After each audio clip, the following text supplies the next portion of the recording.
This content is brought to you by Lair magazine. Are you a busy dungeon master without enough time to create content for your D&D game? Would you like professional, pre-made 5th edition adventures and other resources you can drag and drop into your existing campaign? If so, Lair magazine has exactly what you need. Every issue of Lair magazine comes with 2 5th edition adventures, maps designed for use on virtual tabletops, and other dungeon master resources. New monsters, puzzles, traps, magic items, NPCs, pre-made encounters, and more. Become a DM Lair patron today to get a new issue of Lair magazine every month, along with loads of bonus content, such as additional 5th edition adventures and map packs with even more digital maps. DM Lair patrons also get extra perks, such as playing in D&D games with me, voting on the videos I make, access to my VIP Discord channel, a monthly video hangout over Zoom, and more. Click that link below to learn more and become a DM Lair patron today.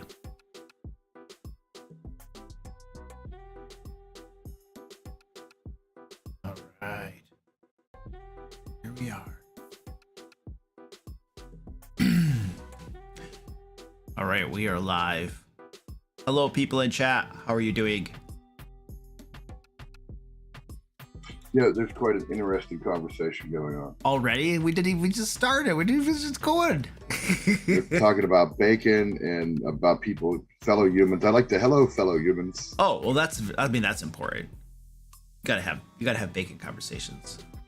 I support that. I need to do The stream is alive. I'm trying to do something in OBS right now. Let's see. I need to do a window capture. There we go. Zoom window capture. Okay. Human video host, are you sure? I could be a replicant.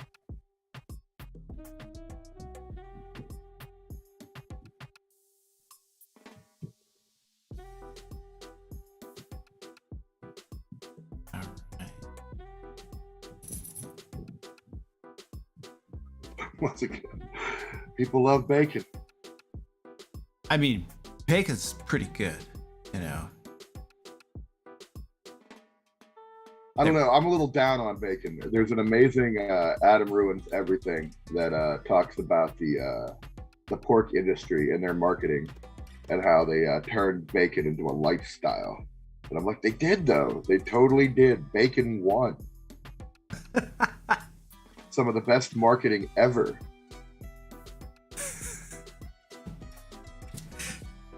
Think about it. 20 years ago, there was no such thing as a bacon milkshake. You can get bacon in everything now. Oh, dude, really? Oh. You can get, think of the bacon-themed products. Bacon oven mitts and bacon, just everything. It's a lifestyle. I mean, don't ruin bacon. Yeah, right. I kind of think that's not necessarily a bad thing. I mean, bacon is good. That's the only thing I kind of give it a pass on. Like, all right, granted, it is kind of like icky marketing and this whole thing to like make bacon a thing. But it's backed up by the fact that bacon really is really tasty. It is. Yeah, it's delicious. I actually don't eat bacon a whole lot. It's probably been a couple months at least since we had bacon. I'm more about bacon as a condiment, like on sausage. Or not on sausage, on burgers. Okay. Other than that, like breakfast, I'm a sausage guy. Oh, okay. So yeah, sausage is good. I like sausage too. Yeah.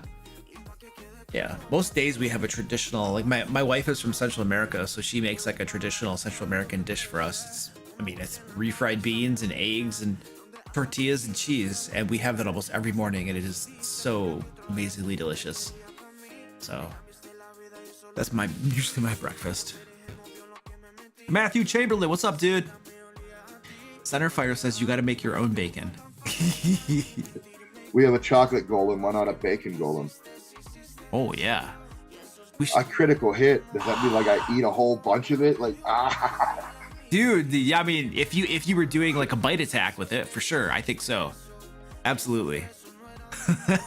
You slice off a big chunk of it, and then as your free interact with the environment action, you scoop it up and eat it. Bacon golem, you say. Curtis Neiman, what's up, dude? How you doing? That sounds like something I think would happen to you when you're at the circus buffet. Like, breakfast buffet that they have, and you're sitting there hungover after a night of gambling or something, and then the bacon golden rises up, and you're like, what's going on? That would be both terrifying and invigorating, I feel.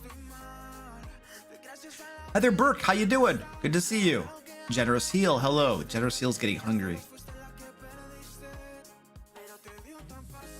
Hawk Eyes Blue, what up? Oh, I'm gonna get some tea. I'll be right back.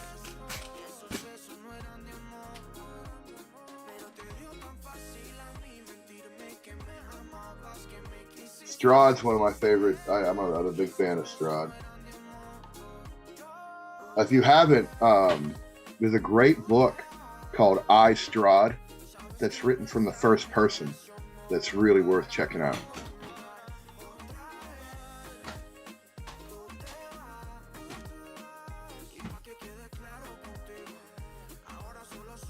One of my players has mentioned that book before.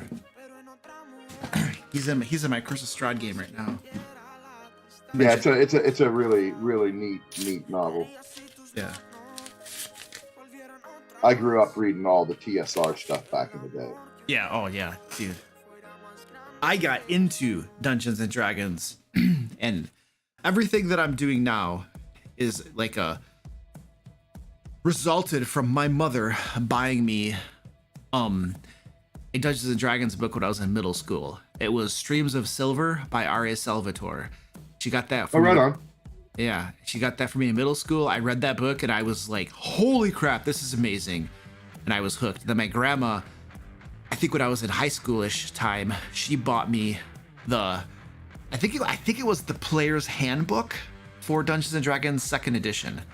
And I had no idea what it was. I just thought it looked cool, the cover or something. And it said D&D, which is the same thing that Streams of Silver book said. And I got it, and then I started looking through it. I'm like, this is a game? This is a game? What the heck? Yeah. And then I think I had to get like the Dungeon Master Guide and Monster Manual and stuff. But I was like, oh my gosh, it's an actual game. I didn't even know it was a game, you know? So, yeah. I was pretty lucky. My parents played. So I got to play with them back in the day. Yeah. Like I started off playing as my dad's thief assassin. Oh, that's awesome. Or a thief assassin, like apprentice. I was, you know, I was like his henchman. Yeah. And they would let me sit in and play along with them. And then they had to stop for a while when we moved. And then I found it again kind of on my own right around when Dark Sun came out. Oh, yeah. I fell in love with the Dark Sun campaign setting. Oh, that's awesome. Yeah, I've always wanted to play or run in Dark Sun. Dark Sun and Dragonlance. Those were my two. Dude. Okay, so this is what we're gonna do. After we start the stream up, we're gonna have a D&D moment where we talk about D&D, and we're gonna talk about Dragonlance a little bit because I have something exciting. Okay, yeah. You're talking to the man. I've read like all of it. So. Okay, dude, we're gonna talk about that crap. All the way up through the Gene Raby stuff. I suffered through that. I played the saga rules with the cards, man. Okay, we can do it all. All right, sweet. That sounds great. All right, I'm gonna kick off the stream here, and then we're gonna jump in. So let me push some buttons and do some stuff. Push the buttons. Yeah. All right, ladies and gentlemen, welcome to the live stream. Tonight we have an amazing program ready for you. Actually, we're just gonna sit here and talk about D&D and answer your questions and stuff like that. I do have a guest. I will introduce him in a moment. He and I have been shooting the crap for a moment or two while we're waiting to start the stream because we have a legal requirement to wait for 7 to 12 minutes to start the stream. My lawyers have recommended to me, so we're just doing what we're told, folks. All right, so tonight, Q&A, you can throw your questions in the chat. My moderators will grab your questions and they will put it into a spreadsheet so we will not lose anything. And you don't have to spam. We hate spam. We love bacon, but spam is usually frowned upon. So we got that going on. We do have a D&D book giveaway going on. There is a link in the chat and whatnot where you can basically enter a giveaway for a D&D book of your choice or store credit on the DM Lair store. We will draw the winner at the end of tonight's stream. You don't got to be present to win. Just enter the giveaway and I'll email you if you win. It's very easy. You win free stuff. It's very, very beautiful. All right. And other things I got to do. Okay. We are currently raising money for Stack Up. In fact, our guest tonight is from Stack Up, and we're going to talk more about that. So I'll just kind of skip that plug, and we'll delay that plug for later because we're going to talk about that quite a bit. We're raising $6,000, and we are 33% of the way there, basically, and we are closing in on 3,000. So it's very, very exciting. But we're going to talk about Stack Up and what they do in a moment. The next thing that I want to remind folks, I have a couple different announcements. My cat down here is going nuts. She wants attention. LairCon 2022 is it's a thing. We now have the passes, the tickets are on sale. We have the merch is on sale as well. You can get more information at thedmlair.com. There's a link down in the description for more information about LairCon as well. One of my moderators can probably throw a link to LairCon as well. I don't know that we have a command set up. We do have a command set up. Oh, amazing. Okay, cool. I wasn't sure if I'd ever set that up. It says LairCon 2021, but it's actually LairCon 2022. It's going to be down in Pensacola, Florida on October 7th, 8th, and 9th. We have a conference center rented out. It's very, very, very nice. I will be there. A lot of my team members will be there. It'll be very, very cool if you want to come down and hang out with us, play some D&D games and stuff. So yeah, get more information on my site, get your passes and stuff like that. And what else am I going to plug? Oh, we do have pre-orders for Layers and Legends that are open as well. If you missed the Kickstarter, you can go check that out and get some of these awesome books. Yeah, so that's pretty good for a bunch of different plugs for you. But LairCon's the big one because that just opened up and there is limited availability too. The convention center that we have is only so big, and so we only have so many passes available. So if you are interested in that, then I would not delay, because if it sells out, it sells out. You can only fit so many people in that place. So, all right, there we go. And now I have to do the wonderful patron and VIP shout outs. This cat is going nuts down here.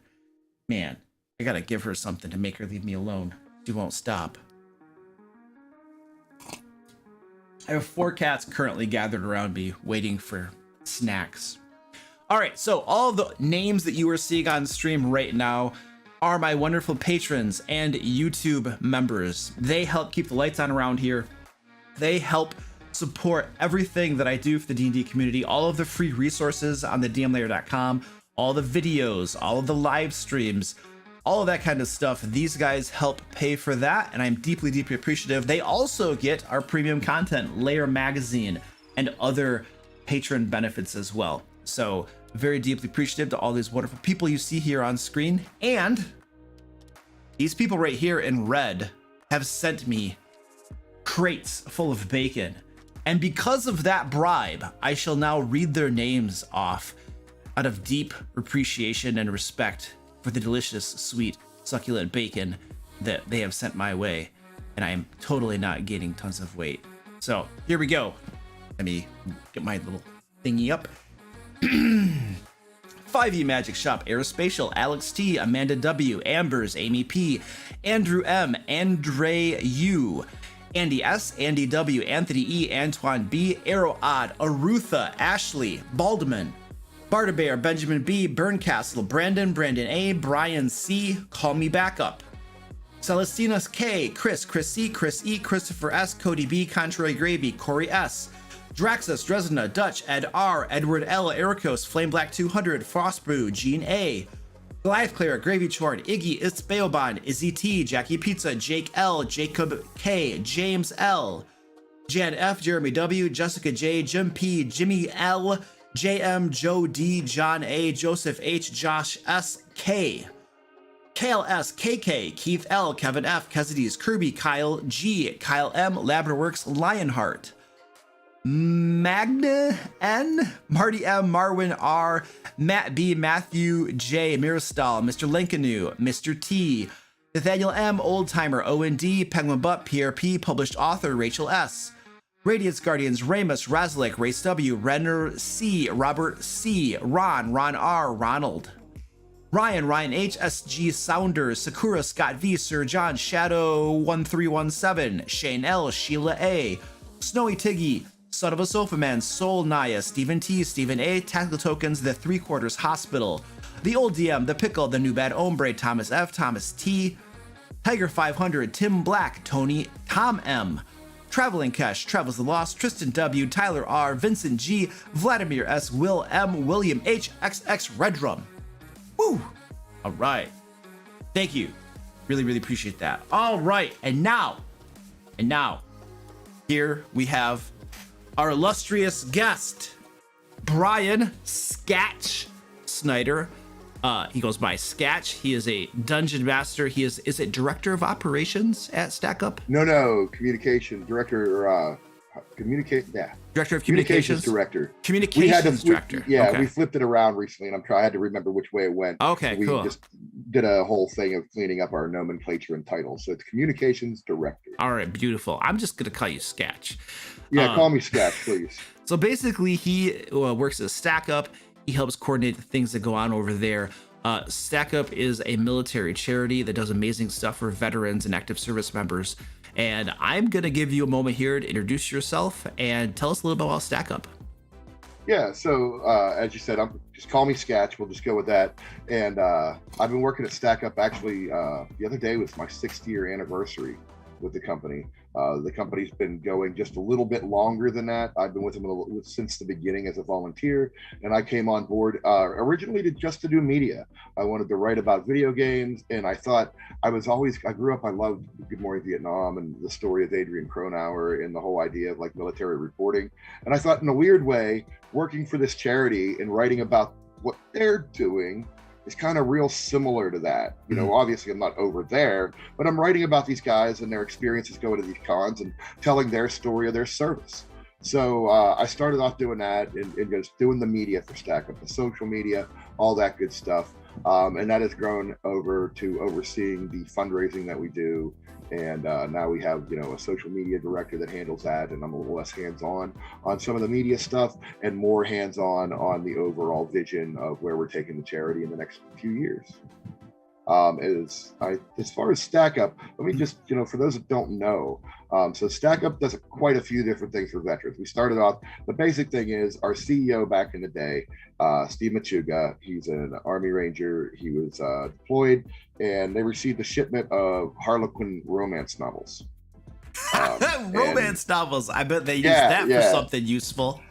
They used them for target practice on the confiscated weapons range.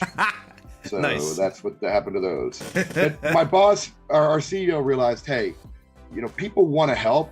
I think a problem is for a lot of civilians out there, and the way veteran support is often portrayed is that it's still like World War II. Like, we need to send them socks and some toothpaste and toothbrush and all that good stuff. Yeah. And we take care of our guys pretty good nowadays. We really do. They have what they need. A lot of times, I like to tell people one of the most realistic experiences that have been told to me of what the military is like is the movie Jarhead. But that movie's really boring. That's kind of the point, is that a lot of the time it is just sitting around waiting for something bad to happen. So our CEO caught up with the idea. He got through his deployment with video games. There's even a picture where he has his GameCube. You can see it in his BDUs and the big cube sticking out of his pocket from the not the GameCube, the little Game Boy Advance. And when we got back, he started sending out care packages from his basement. And that grew into StackUp. Not only did we start doing care packages, but we also bring veterans out to places like PAX or E3 or San Diego Comic-Con, all expenses paid, and show them a good time at those shows. Bring them out with other veterans. A lot of times it's really important that they interact with other veterans again. It's so amazing to see them together like that. And then also realize, that the gaming world at large is out there for them and it exists. It's not just digital. We also have our Stacks program, which is our local boots on the ground, like our volunteers that'll do everything from having a game night playing D&D or video games to actual volunteer work in their community. And then 24, this is, our most proud program is our Overwatch program, 24/7 peer-to-peer support through our Discord server. If anybody needs somebody to talk to, there's always somebody around to talk to, be able to get you help if you need it. And, if you have to, be able to direct you to, more help. And we love that program, and really it's all about that. Everything's about mental health. Even, you know, bringing the air assaults is about, you know, reminding people that there is this greater world out there.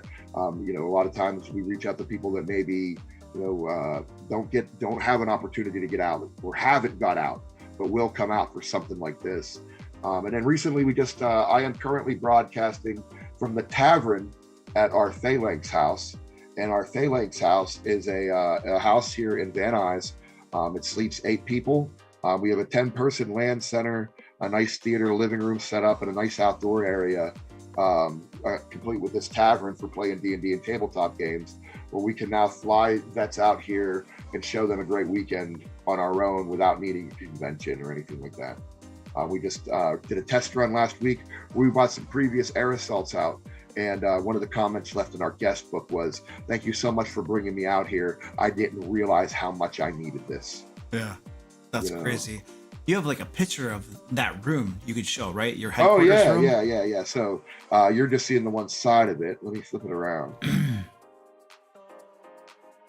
But yeah, that's the whole room with the table, and right after we were done playing the last weekend. So sweet. That looks like D&D right there. Everybody had a really good time, man. It was a blast. Nice. That's awesome. So, and again, I'm privileged to be able to sit down and DM for these guys. Yeah. You know, a lot of times, you know, it's either a veteran that maybe played D&D in their service and haven't played since then, or maybe somebody who's never heard of it and now they're going to discover this amazing hobby. You know. Yeah, that's beautiful. So what we're doing, folks, is we have a goal to raise $6,000 for Stack Up, and we were already at 2,305. We are like 33% of the way there. And once we get, now everyone who donates $25 or more is automatically and already going to get a digital map bundle with 50 digital RPG maps in it. So donate $25 or more, you're automatically going to get that. And if we hit our $3,000 goal, everyone who donates $25 or more is going to get an adventure bundle that comes with D&D adventures, 7 of them. And if we get to our $6,000 goal, everyone who donates $25 or more is going to get a Lair magazine bundle. That's over 150 pages of D&D resources that you can use in your games. And if we reach 6,000, the top 5 donors are going to play in a D&D game with me as well. So there is a link down in the chat. There's a link down in the description where you can donate. Make sure you click the Stack Up donation link. Sometimes we use the tipping for donations, but don't do that tonight. Just donate through the Stack Up link if you'd like to do so. And to incentivize folks and make this a little bit fun, anyone who donates $50 will make me do push-ups. If you donate $100, I will do a happy dance. And if you donate $250, I will sing a song on stream.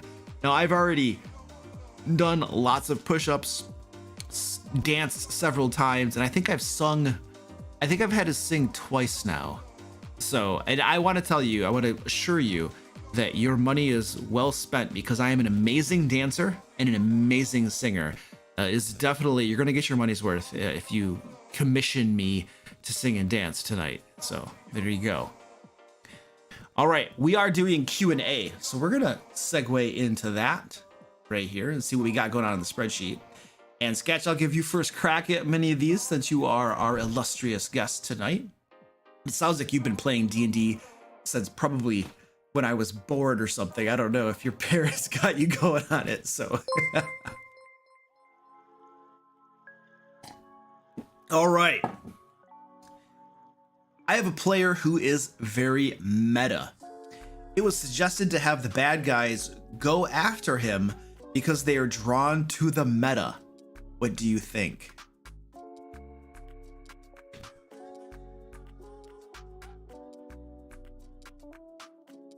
You're muted, Sketch. I can't hear you. Terribly sorry about that. I accidentally hit a button. The meta, are we talking about like the meta game? Like, what do you mean the meta? I think I'm misunderstanding that. It sounds like the player is doing a lot of metagaming when they're actually playing the game.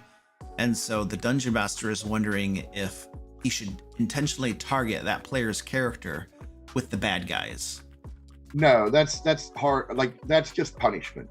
I think as a DM, you never want to use the game to punish a player. That needs to happen outside of the game. You need to take that player aside, let that player know that their actions. You like, hey, we all use meta knowledge, and we can't help it. It happens.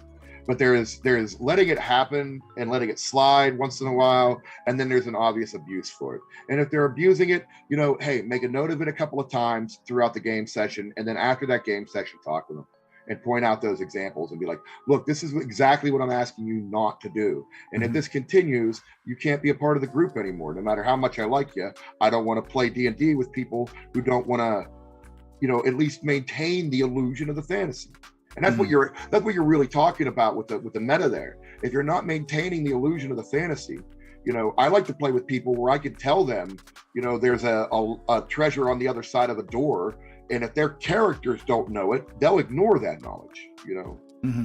Yeah. And I think that's it. And yeah, you can't punish them in game. That they won't get that. No, it's definitely very bad for them to punish characters in game for a player's poor behavior. I 100% agree with that. Yeah. And if at the end of the day, if they don't want to stop that behavior, then the dungeon master has to consider, is this a showstopper? Is this something that is worth removing them from the group? It may or may not be, depending upon your own particular play style, but yeah, I definitely don't punish them in their players, or don't punish your characters for sure. All right. This next question is very interesting. It's actually, it reminds me of like a little bit of like military stuff. It says, for minimum rations, like a day's rations, 1 pound of food a day doesn't seem like enough. And I think this is hearkening from the D&D rule, where a day's rations is a pound of food, essentially, right out of the player handbook or whatever. What do you think of 1 pound of food per day per 100 pounds the character weighs? So D&D rules say 1 ration, 1 pound of food will sustain you for a day. And it sounds like there's another idea out there that it's 1 pound of food per 100 pounds you weigh.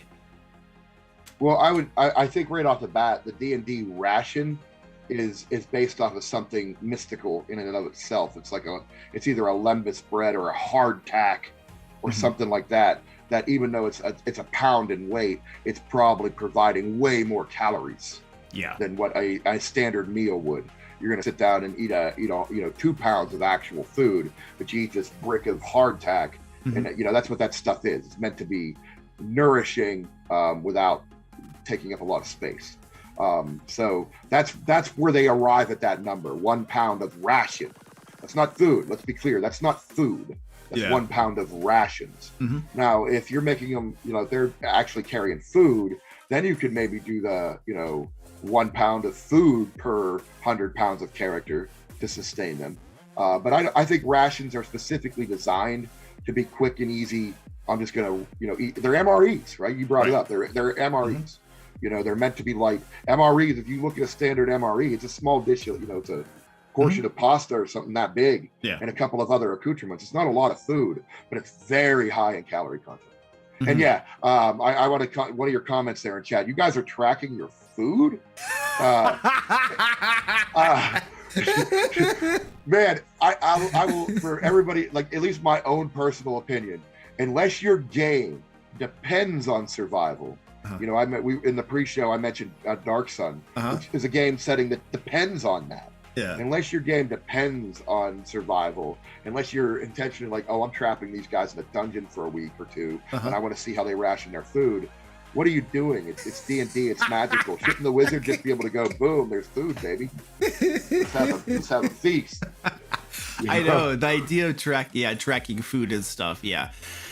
For both, I mean, some. I think there are some groups out there that love that, and the players are like, let's do this. Let's track everything. Let's be totally. But I think the vast majority of groups are not going to want to do that. And it's just going to be logistical nonsense. I was once in a group where the dungeon master wanted us to track encumbrance and weight and everything we were carrying. and it was horrible. I did it for one game session and stopped and hoped he wouldn't ask to see my sheet, and he didn't, so I stopped doing it because it was ridiculous. So yeah, tracking food. And I think when I think of rations, I am definitely thinking of high calorie stuff. Like, you know, the trail mixes you get in the stores and stuff? That's like peanuts and other things in there that, well, some of it's dried fruit, but a lot of it's like high calorie stuff.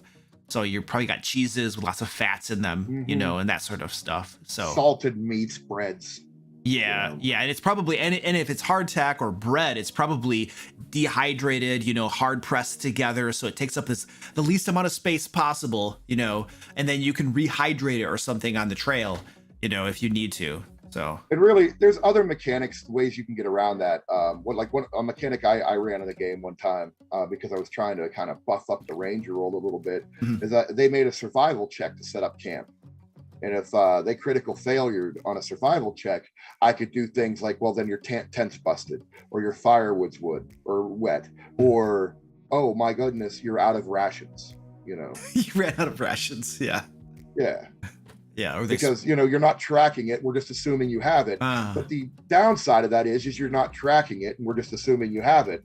So one day, oh wow, guys, we forgot to get rations. You know? Yep. Or you open up your little rations bag and there's maggots crawling through it. That went bad. Something happened. Yeah, exactly. Yeah. So use it as an RP opportunity. You know what I mean? Especially if you're not tracking it. Make it fun. Just any group that knows you're not tracking that stuff should allow you to have fun with it, with you suddenly going, you forgot to stop at the store at town and you ran out of rations. Yeah. So what are you going to do?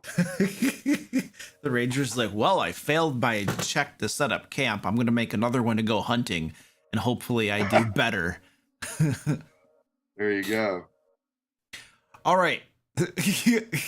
My party has somehow ended up with 9 million gold.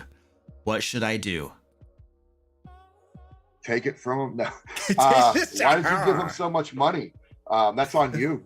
First of all, I'll put that out there. That's 100% on you. Secondly, I'll go back to the food thing. Why are you tracking money? I mean, I don't know. Maybe that's your group's thing. I don't track money. I'm going to give you an alternative way to do it. What I do is track wealth status. And if they have access to their wealth, if a player is wealthy, we can cover that in background, character creation. It all has to be part of the RP for me to allow something like that. But if a character is wealthy and has access to said wealth, then money's not an issue. But the story may take that access away. And that's, if they have 9 million gold, then I imagine they're building a town, they're doing something like that. You know, set their sights on that thing, and then have their adventure take them away from that. You know what I mean? At that point, it's just that money just sits in the bank. You know, unless you're selling power, which I don't recommend doing either necessarily.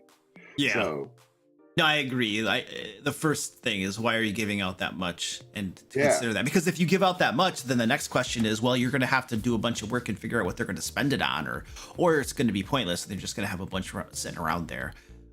We recently released an issue of Lair magazine too, a new rewards and recognition system that gives dungeon masters different ways to reward their players besides just gold, even more gold, and magic items, which are the traditional ways, you know, especially 5th edition player handbook and dungeon master guide. It recommends that that's what you give, money and magic items. And so, but there are different magic things. Items are always, and they should always be fun. Magic items should always be fun, aside from your standard, here's your +1 dagger, you know what I mean? But gold, I've always found to be boring. Just plain, here, I'm doing it for the treasure. Well, then what happens when you have 9 million gold? And honestly, once you have enough to buy your plate mail for your fighter and the weapons that you need, and make sure you have enough healing potions stocked up and maybe scrolls for the wizard to feed their habit, like, gold beyond that has no real function. You know, you need enough to do the basics of adventuring, and after that it's kind of pointless unless you're running like a different sort of campaign that deviates a little bit from traditional D&D and just turns into like a world building. We're building towns and castles and stuff, and we're not going on adventures and fighting bad guys. If you're running a different type of game, then maybe gold has more of a purpose, but I think the average D&D group probably doesn't get a whole lot into that stuff, I would imagine. And hey, that's a fun. I've run games like that. Mm-hmm. I had a group of players that wanted to do the whole, hey, what if we were, high level adventurers running a fort in a town, and now we had to look out for this region, and that can be very fun. Yeah. So, but that's a whole different thing. Yeah, that you set out, usually I would imagine you set out intentionally to run that sort of game, and you have probably some sort of rules system, whether it's lightweight or not, that helps facilitate that sort of game. Exactly. You should 9 million. Don't do that. Just don't do that. And you know what? If you're looking for a way out of it, it is 100% fair for you to sit down with your players and go, I made a mistake. Mm-hmm. There's too much money here. We've flooded and ruined the economy. I didn't know what I was doing, however you want to phrase it. Just, hey, or I was just following the rules of the game and you guys accomplished it, but I need to fudge the rules a little bit and we need to take some of that away to balance it out. Yeah. It should be a give and take. Mm-hmm. It should, again, as a DM, you should be able to sit down and be honest with your players. Yeah, 100% agree. And the same hit the reset button. The same if you give out too many magic items, you can have that same conversation. Yeah. Yep. It's always fair. And it's always preferable to have that conversation over just taking it away from them. Right. You're better to have the conversation and hopefully they understand because you explain why, and then you get buy-in, and it might still get taken away or used or something, but at least you have the conversation and hopefully the players understand and can agree to it, as opposed to just having a red dragon scoop down and just take everything away because there's too much of it. All right, so it sounds like we got a massive donation to stack up to. Let's go check my thingy here. Yes, absolutely. So we have a couple different donations, a few. Chris Schilling, thank you for the $25 donation. Very much appreciate that, dude. We have an anonymous donation for $25 as well. And we have, dude, Sketch, $670 donation from Dave Neal. Thank you so much, Dave. That is absolutely amazing. he has like single-handedly in one fell swoop got us past our $3,000 goal. The midpoint goal of our overall goal of $6,000, and that's going to unlock even more content for everybody who pledges $25 or more. So thank you so much, Dave. And that means, I think, with that sort of donation, thing, right? I think I have to do push-ups, I have to do a happy dance, and I need to sing a song. So I will be doing that. Let's do this though. For those of you just joining us, I'm here with Sketch, who works at Stack Up, a military charity that helps support our veterans and active service members. Sketch, can you give us like a 30-second rundown of what Stack Up does, just so folks are aware? Yeah, so the basic thing is the Stack Up tries to help veterans and active duty troops with their mental health using gaming, with the goal to be to end veteran suicide. We send out care packages, we bring vets out to cool events, we have local teams that help out veterans in their communities, and we have a 24/7 peer-to-peer support network through our gaming Discord community. All right, excellent, beautiful. And like I said, we're trying to raise $6,000, and everyone who donates gets us closer to that. And if you donate $25 or more, you're gonna get a whole bunch of free stuff too, as we unlock our different milestones for our overall goal. $50 gets me to do push-ups, $100 makes me dance, and $250 makes me sing. And now Dave just donated $670. So I think his name is his name is up on the screen right now. He's our current top donor. Our last top donor was Kirby, I believe, at 500, and now Dave just took over his spot, which is crazy. So I will be doing the push-ups, the dancing, and the singing in about 20 minutes or so. I'm going to time it right before our break. I'll just kind of do everything that we've accumulated thus far. I'll just do it all in one big bang. So my chest might hurt a little bit after that, but I will survive. So, all right, we have some super chats now with questions. First one, Jason Coleman. Thank you so much for the $20 super chat, dude. I really appreciate that. Jason says, happy Wednesday. Keep up the great work, sir. Thank you. I appreciate that, dude. Running Curse of Strahd and added Kevin's Stefan from your Curse of Strahd game as an NPC for help or comic relief. That's hilarious. So Sketch, I'm running Curse of Strahd. One of my players, his name is Kevin, and he has a character named Stefan. And Stefan is like just this crazy off the wall, awesome character personality. He's such a great addition to that game. It's amazing. And the super chat continues. He believes one of his players is plotting his demise. So the dungeon master asking the question to us is saying that one of his players is plotting the demise of Stefan, who is an NPC that he just made in the game. Okay, and he's a really cool NPC, I would imagine, too. And then the super chat says, perhaps only Kevin should play Stefan. Oh, so the dungeon master is portraying Stefan in such a way that the player wants to kill him now. Oh, gotcha. Yeah, there's no question. I think Jason was just sharing with us, but that's really cool. No fun allowed says, how was your day today? Sketch, how was your day? Pretty good. It's beautiful out. Yeah, mine. You're like, it's beautiful out. He's like in California. It was raining today, and today was the day that I go to the park and take a 2-hour hike. And so I was hiking with my dog in the rain the whole time. I was wet, she was wet, but that's life. We have a $5 super chat from Owen. Owen is doing a standard sniping. So up on the top of the screen over this way, Owen, somebody was slivered and he sniped them and got his name up there. Owen, that is very much appreciated. Thank you, sir, for the $5 super chat. Actually, it was £5. It was £5 super chat. And Jaspers, thank you for the $5 super chat. Question. What if I allowed spellcasters without slots to cast spells at the cost of gaining 1 point of exhaustion per spell cast? Would that be broken? So they're out of spell slots, but if they gain 1 exhaustion, they could cast a spell. What do you think, Sketch? Would that be broken? It depends on what your definition of broken is. If you're running a game that are about heroes doing hero stuff, probably not. You probably don't mind the little extra bump in power. If you're trying to run a more simulation, I guess is the word I want to use, or keep everything a bit more balanced, then you probably want to rein in. But I would also say, what are you doing for fighters? What are you doing for rogues? Yep. What do they get? How can they overexert themselves? Yeah, absolutely. If you're going to allow one class to do it, you need to balance it for all the others. And what level spell slot are we talking about too? Because if it's a 1st level spell slot, it's like, that's not that bad.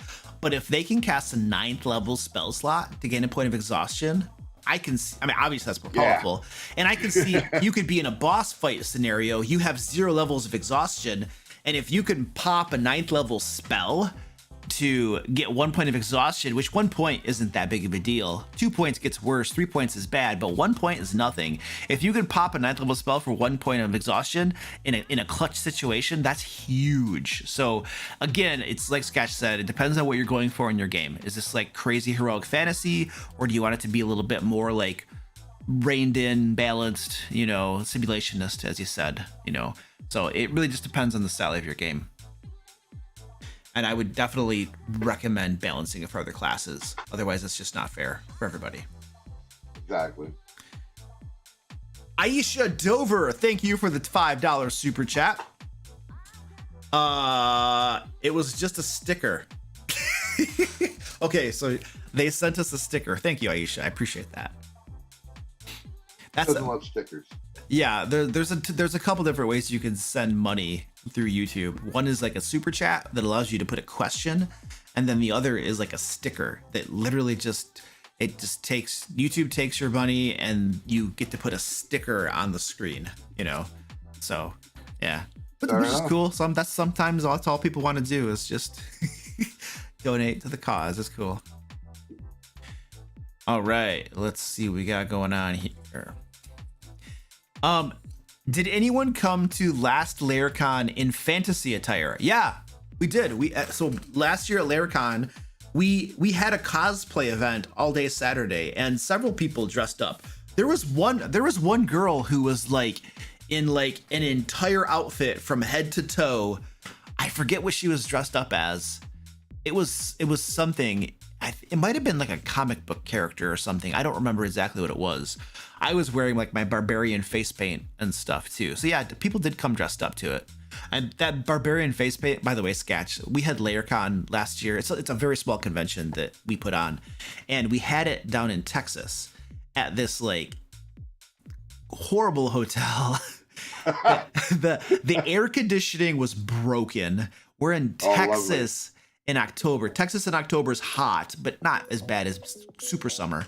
But no air conditioning, lots of people in a small room, and I got face paint on, and it's like running, and I'm yeah, sure, that started to melt real nice on you. Oh yeah, and I'm like, I can't touch my face because it'll smear even worse, and I got sweat coming down, and I'm just like, this is miserable. So I after that, I resolved that I am not going to wear face paint at a LairCon event ever again. That was just a very bad idea. So one of my cosplays that I do is Barth from Spaceballs. Oh yeah. And he has the eye paint around the eye. And I was doing San Diego Comic-Con last year, and I didn't think anything about it.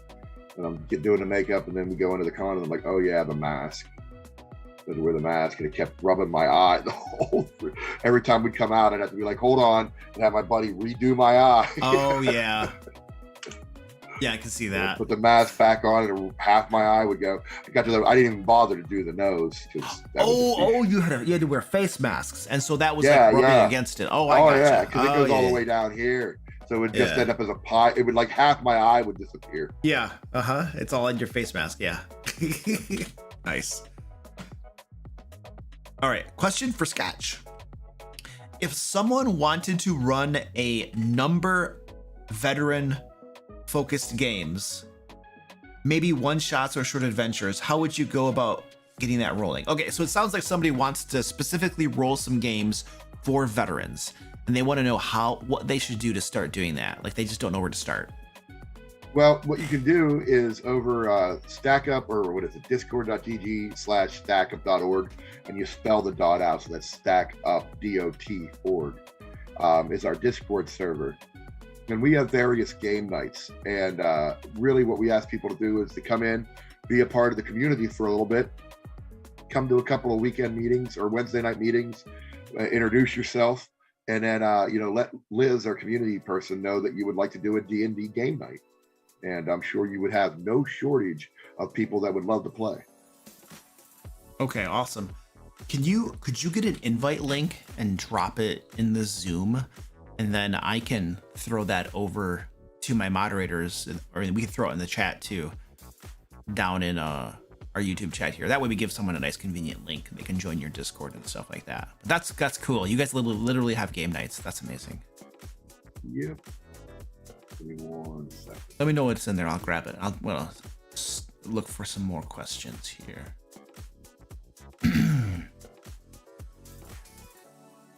Sassafras, thank you for the $2 sticker. I appreciate that. Okay, Matthew Chamberlain. Thank you so much for the $50 donation to Stack Up. I appreciate that, dude. Matthew says, it's a great cause. My niece is an administrator at the local VA hospital. Cool. And that $50 is going to get push-ups too. So I now owe I owe 2 sets of push-ups, a dance, and a song now that I have to do. So that's going to be fun. I'm very good. I'm okay at push-ups. I'm not very good at the other things. Sorry, it's in the Zoom chat there. All right, cool. I'm going to grab that really quick, and I'm going to throw it in the chat down here so that folks can have a nice, beautiful, convenient link. Select all. Whoops. Come on, baby.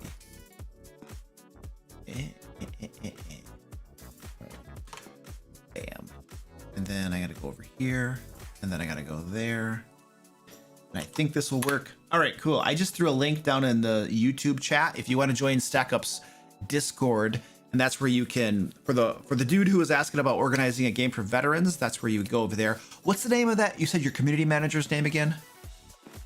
Liz, if you go over to our Discord, you're going to see our headquarters staff there. And Liz, the Ginger RT, is our community manager. Okay, cool. I'm gonna show the folks right now. I'm on there. This is Stack Up's Discord right here. And I'm on like the welcome page. And over on the right-hand side, you can kind of see here is Liz. She's at the very top here. So you'll be able to get a hold of her. Just join that Discord link and go over there and ping Liz, and she will help you organize a game for folks. Okay, let's go back to there. All right, beautiful. Ooh, ee.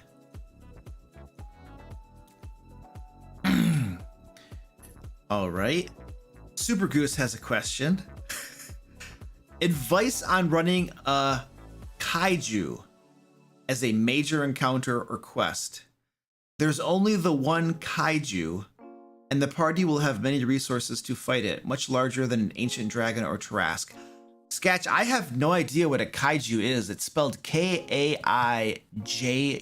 Do you know what that is? Haven't you watched Pacific Rim? I have no idea what that is. Godzilla's a kaiju. Oh. Yeah. Oh, okay. Pacific Rim is basically giant robots fighting giant monsters. So kaijus are just, giant monsters. Oh, okay. No, I have no idea what that is. Skyscraper-sized monsters. Okay. And as far as running an encounter like that, you do it as a set piece. Break it down into smaller parts. Maybe there's an encounter where they have to, find a way to get on top of it, and involve some skill checks. Maybe the kaiju either has spawn or something smaller you can send at them. But I would use it as a set piece until you decide. Maybe there's a giant spear they can lure it through, or cut off part of a mountain on top of it, whatever the case, whatever you want to do. But think of it like a video game and break it down into acts, and how think of something like God of War, or how they would break that down into acts, and have your players be the ones completing those acts. Oh wow, so like the kaiju wouldn't actually be like a monster with hit points and armor classes and stuff that you would physically attack. Instead, you would have to use different techniques to slowly like wear it down and defeat it. Yeah. Anything, at least in my experience, whittling away at hit points gets boring after a certain point. Yeah. Who wants to keep doing that? I think doing this as an exciting series of events would be better than just flat out hack and slashing this monster on a tabletop. You know what I mean? Yeah, that is really cool. I've never thought of doing something like that before in a D&D game. I'm kind of like just got my mind opened. So I approach, especially recently, a lot of my DMing anymore as if I'm directing a film. And my players are my actors, and we're writing the script together. Yeah. So I may have wrote the movie. I am writing the scene. I am providing the set pieces. They are my actors and providing me with the dialogue. You know what I mean? Yeah. And when you start thinking about it that way, and less thinking about it on the table, you start thinking about, all right, what's cool about those action movies, and how do I translate that into the game? As opposed to just smacking each other with hit points, and that's got to be, you're going to do that. You're going to break down and have that encounter. You know what I mean? But how can you make it cooler than just that? Yeah, that's very cool, dude. Thank you. Wow. We have a $50 super chat. Thank you so much. So this super chat, I don't know, Sketch, how I feel about this. The person who super chatted this is literally named Turkey Bacon. Okay. And they have like a Canadian flag symbol as their icon. So they might be Canadian. I don't know. But I think that's irrelevant to what they're saying. But what they said, it's completely irrelevant, actually. They said, yes, you are all slow. Must be gross piggy bacon grease. Okay, so they're totally putting down like pig bacon. And I suppose, since their name is Turkey Bacon, that they are promoting turkey bacon. How do we feel about this, Sketch? Is this acceptable behavior? Turkey bacon is not good. It really isn't. It's not really bacon. I think there's a great Mitch Hedberg bit where it's like, you go to the store and you see the turkey, and then next to the turkey you see all the other turkey products like turkey bacon and turkey sausage, and it's like, turkey, you're delicious alone. Just be yourself. You don't gotta be other things. That's a good point. Most things that are made, like just turkey by itself, is pretty good. But if you start making it other things, how do you even make turkey bacon? Like, what is that? Like, you have to, I think it's just flat and like, I'm imagining like, what do you read the ingredients? I'm sure it says mechanically separated turkey. Yeah, probably. almost assuredly. Yeah. So turkey bacon, we appreciate the $50 super chat. We are going to go out and spend your $50 super chat on packages of bacon, real bacon. I want you to know that is how I will show my I don't know, I'll revolt or whatever. The thick stuff too. The thick slice. Yeah, thick slices. There you go. That's very nice. We're bad people. Any PC games you're currently playing? Maybe some CRPGs. How about you, Sketch? Unfortunately, I've hit kind of a dry spell as far as new releases go. So I've been going back through my catalog. I'm in the middle of a run on Cyberpunk 2099 again. Mm-hmm. It's fine RPG. I'm not going to get into that game, but it's fun. Playing some Assassin's Creed, those kind of things. Yeah. But really just waiting for the next thing. Unfortunately, I'm a big Red Dead and GTA fan. Those big open world action, and nothing like that's on the horizon right now. And I'm not going to play Elden Ring. Like, I'm not going to punish myself either. So, right. Yeah, I'm in kind of a drought right now. Yeah. I mean, I'm in a perpetual drought because I never have time to do that. If I'm not working, I'm doing a live stream, which is kind of working, or I'm running a D&D game or playing in a D&D game. So it's probably been 2 or 3 months since I've played a video game, for just probably like an hour or two. And I think it probably was Elder Scrolls Online, which I still have the subscription for it. $15.89 a month. I'm paying for a subscription to it so that I don't have to deal with inventory management, which I hate inventory management. And I never play it. But every time I see that charge come across, I'm like, should I cancel that? I might play it sometime. So, yeah, I don't have a lot of video games I play. Waiting for Fallout to come out with the Pit. I'm originally from Pittsburgh. So, cool. Fallout 76 is going back to the Pit, so I'll probably spend about 20 minutes with that, and that'll be my summer of gaming. Okay. 20 minutes. Nice. All right, cool. So what I'm going to do now is we had some very generous donations to stack up, and I am now going to do my end of the bargain, which is push-ups, doing a happy dance, and then singing. So what I need to know is I'm going to go do the push-ups and I'll do a happy dance. I'll just make something up. I'm a pretty good dancer. But what I do need is I need to know what song I should sing. I don't know what song I should sing. So maybe people can discuss in the chat, and then one of my moderators can put in the spreadsheet what song they think would be the most appropriate for me to sing, and then I'll take care of that. But I'm going to do some push-ups right now. We're going to go to the cat cam. Let's see. All right, going to the cat cam, and I will do some push-ups and then a dance. Yeah.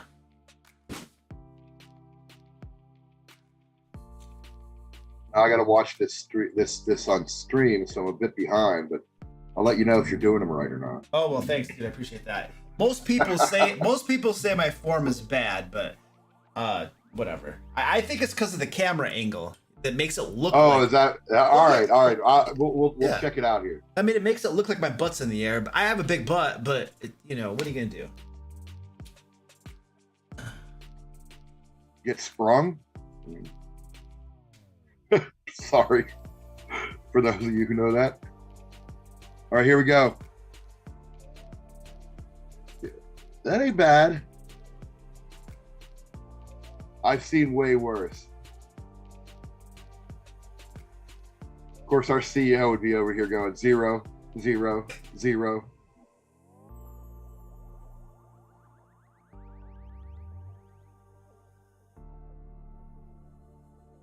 Like, what criteria would he be looking for? Oh, you got to be like, straight. There's a certain speed, hand placement, all that. Oh, jeez, whatever. I just give money to the military. I don't like. All right. So we used to do push-up booths or push-ups at our booth, like a push-up contest. Yeah. We were asked not to do that anymore because I guess it gets a little aggressive and the yelling and the military thing kind of frightens some people. So we don't do it anymore. But back in the day, that used to be a big thing. Was the push-up contest. All right. Okay, I'm gonna do the dance. We got now? I'm gonna do the Macarena because I actually know how to do it. Okay.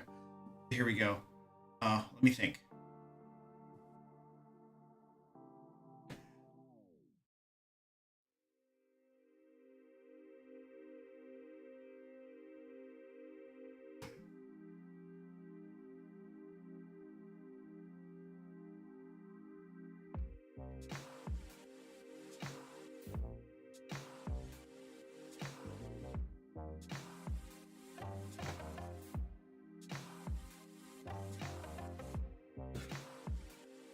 All right.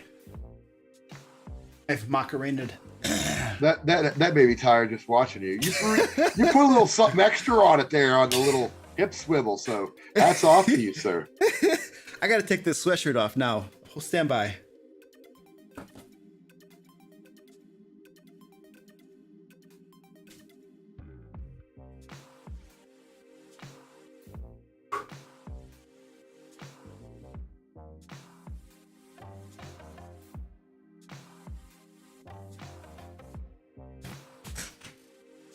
All those push-ups, dancing, man. I'm now getting overheated. All right. All that energy, man. I know. Goodness. I still have to sing.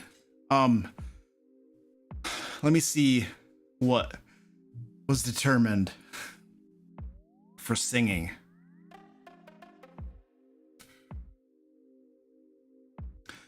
I see nothing in the spreadsheet for singing.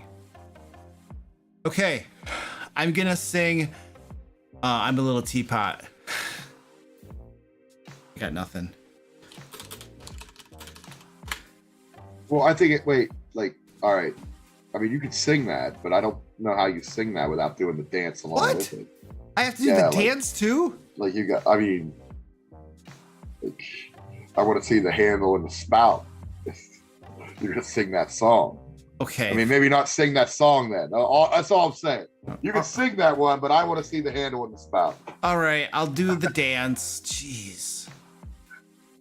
I feel like I just got shafted. Like, that's not fair. It's a packy. You can't. How? It would be unfulfilled. Like I would have that scratching at the back of my brain the whole time that I heard that song and didn't see the dance. No, that's not fair. All right. I totally got it. Okay. A little higher. A little higher. There we go. Okay. Got cats all over. I can't see the lyrics. I gotta move this up a little bit. All right. I'm a Little Teapot. Here we go. It's hard to see the lyrics. I'm a little teapot, short and stout. Here is my handle, here is my spout. When I get all steamed up, hear me shout. Tip me over and pour me out. I'm a very special pot, this is true. Here's an example of what I can do. I can change my handle and my spout. Handle, spout, tip me over and pour me out. There was a second verse to that song. Yes, dude, that's exactly what Sean said We sang and danced that song when he was on with me a couple weeks ago, and he said the exact same thing. There's a second verse to that? I never knew that. Yeah, I didn't know either. I looked it up online, and that's what it was. Oh, wow. Yeah. Knowledge drops there. All right, this is what we're gonna do now. It is time for us to give my cat some kitty treats, and then we're gonna take a bio, get some more tea and stuff like that. So thank you everybody who has donated generously thus far to Stack Up. I am deeply appreciative. That 670 donation was crazy. Thank you, Dave, again for that. So kitty treat time, and then we're gonna continue with the Dungeon Master questions.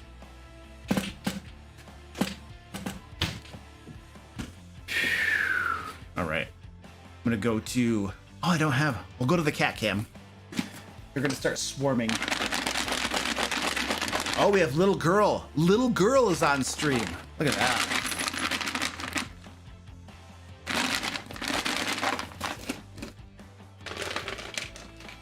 Wow, I have 6 of 7 cats here.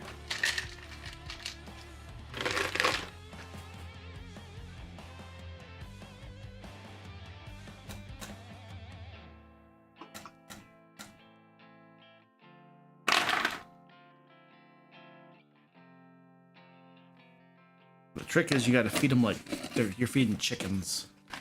All right, I'm gonna go buy. I'll be right back.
I don't know why, like, I have all the cats gathered, and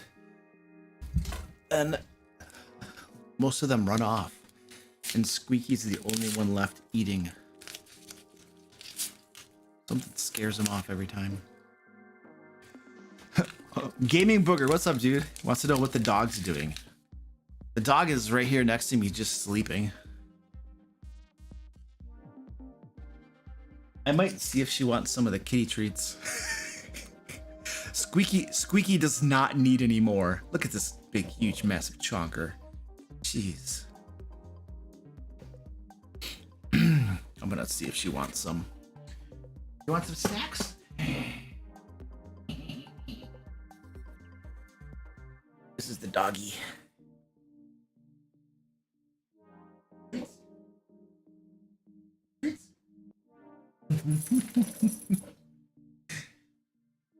She's like, nope. Well, maybe. Oh, no, she's going back to bed.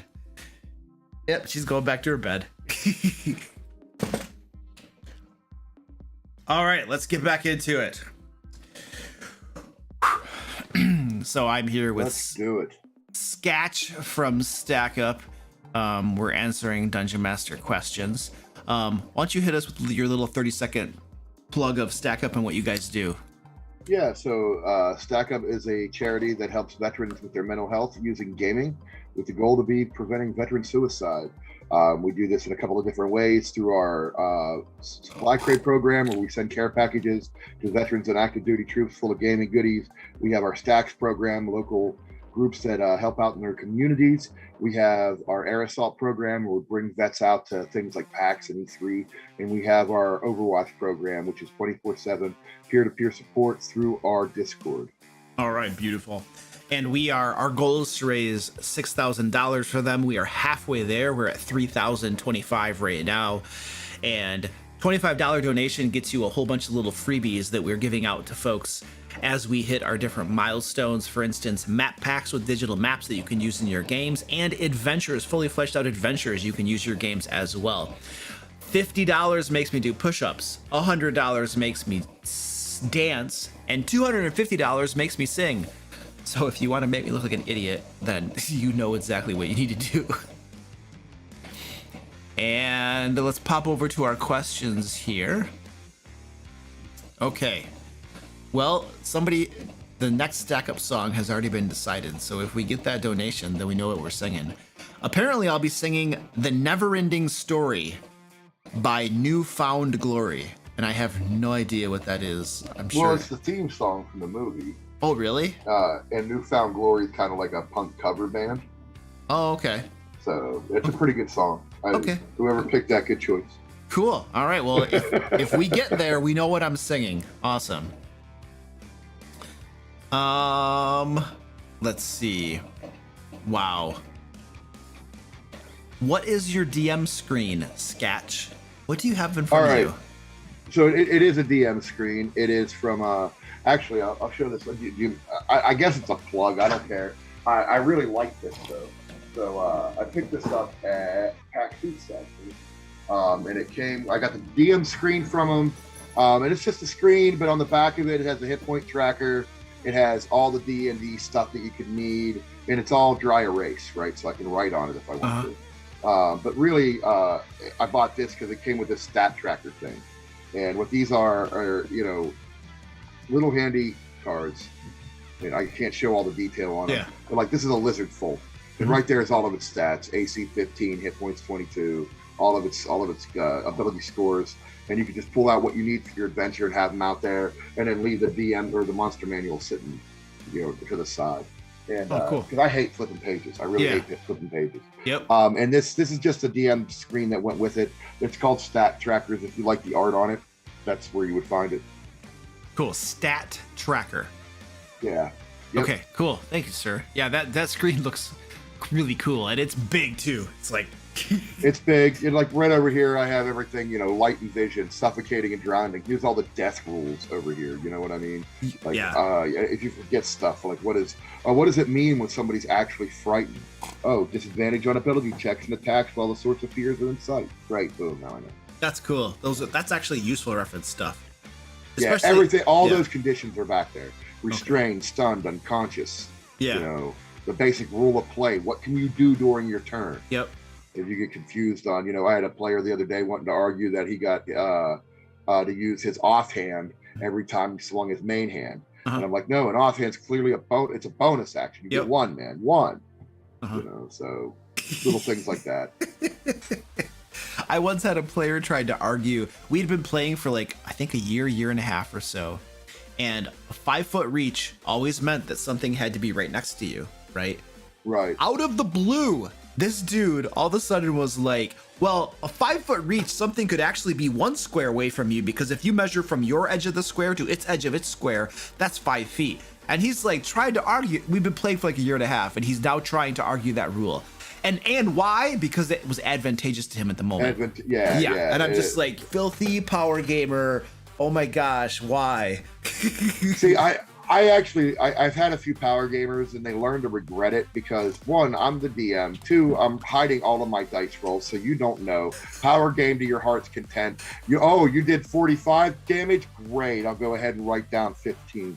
Yes. I mean, you handle that. You sometimes you don't want them. You can get them out of the group. Sometimes because of social norms or whatnot, you keep them around, and then you find a way to make sure the other players are still having fun in spite of, you know what I mean? Yes. And that's it. You balance the game around that player. Yeah. I had a player, total power gamer, and we tolerated his antics for a while, but there reached a point where like I snapped. And I had had enough of the constant rules discussions, and and they were always just little tiny things, little tiny thing after little tiny thing, almost every game session, and that it's like we reached the game session where it was the last straw and my back was broken, so yeah, as long as we could, and then it's interesting because afterwards the next game session was amazing because that burden or whatever was lifted from us. And then many of the players made comments like, yeah, we should have said something earlier to you that about that dude and stuff like that. And there have been little problems and stuff like that, but it's kind of like you don't know how much of a downer it was until the downer is no longer there. And then you realize, wow, this game got so much better immediately. So Yeah, it takes some people a long time to get over the hurdle of that. There's only one person that should quote cheat at a D&D table, and that's the DM. And the only time the DM should really cheat is to make sure everybody's having fun. Everybody else, there's no point in cheating. If you're cheating, if you're trying to power game or meta game or going outside the rules that are, and I'm not talking about house rules or established things. I'm talking clearly trying to be advantageous to yourself. Why? I like using a prime example that you deprive yourself so much if you're unwilling to let your character fail. There's a great moment in Star Wars, and this came right from the Star Wars Roll20 source book, where Han Solo's sneaking up on a stormtrooper and fails a sneak check. Yep. And snaps a twig. Yep. And that launches an amazing speeder chase sequence. All because the character of Han Solo in the role-playing game failed a sneak check. Yes. If he passes that sneak check, he knocks the guy out and the encounter's pretty boring. So don't let failure's an opportunity for fun. Yes. Absolutely. That's a really good example. I know that scene specifically. I watched the original trilogy so many times. Yeah. That's so cool. All right, more questions. And by the way, if you guys have questions, throw them in the chat. We're collecting them in a spreadsheet and we will be we are answering them. How do you handle the use of artillery in your games? Things like ballistas, catapults, and trebuchets.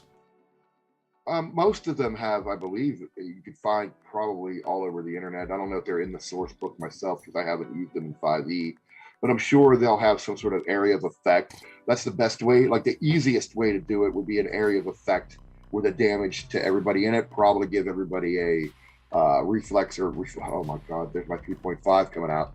Dexterity saves to get out of the way, and to take half or something like that. Ballista, and use the weapon. Like obviously a ballista is the big giant catapult, the crossbow.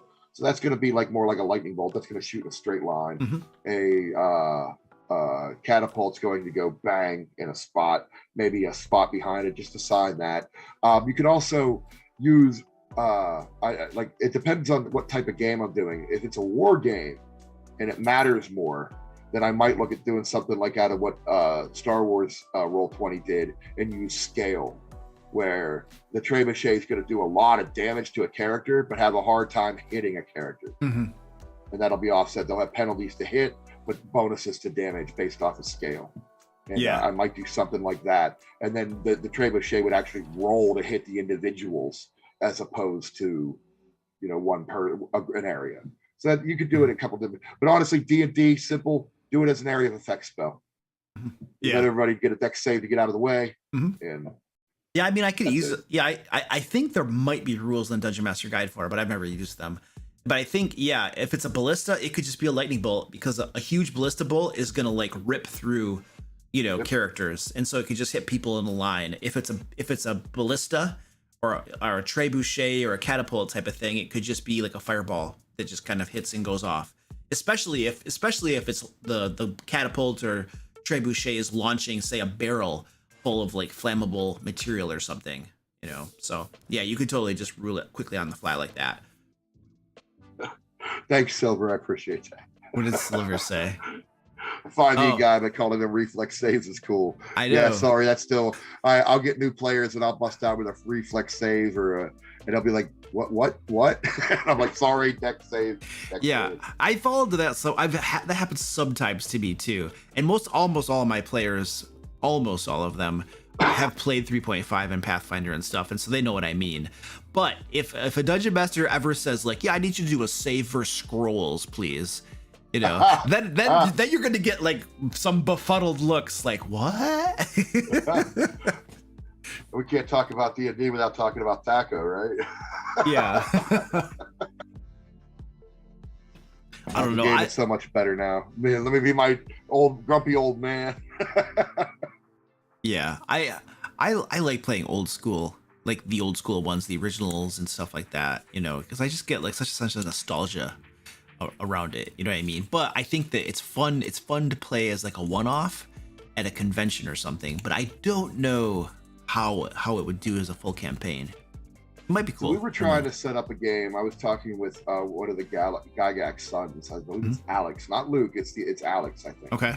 And he was going to play a D&D game with us, and but he would only play second edition. Okay.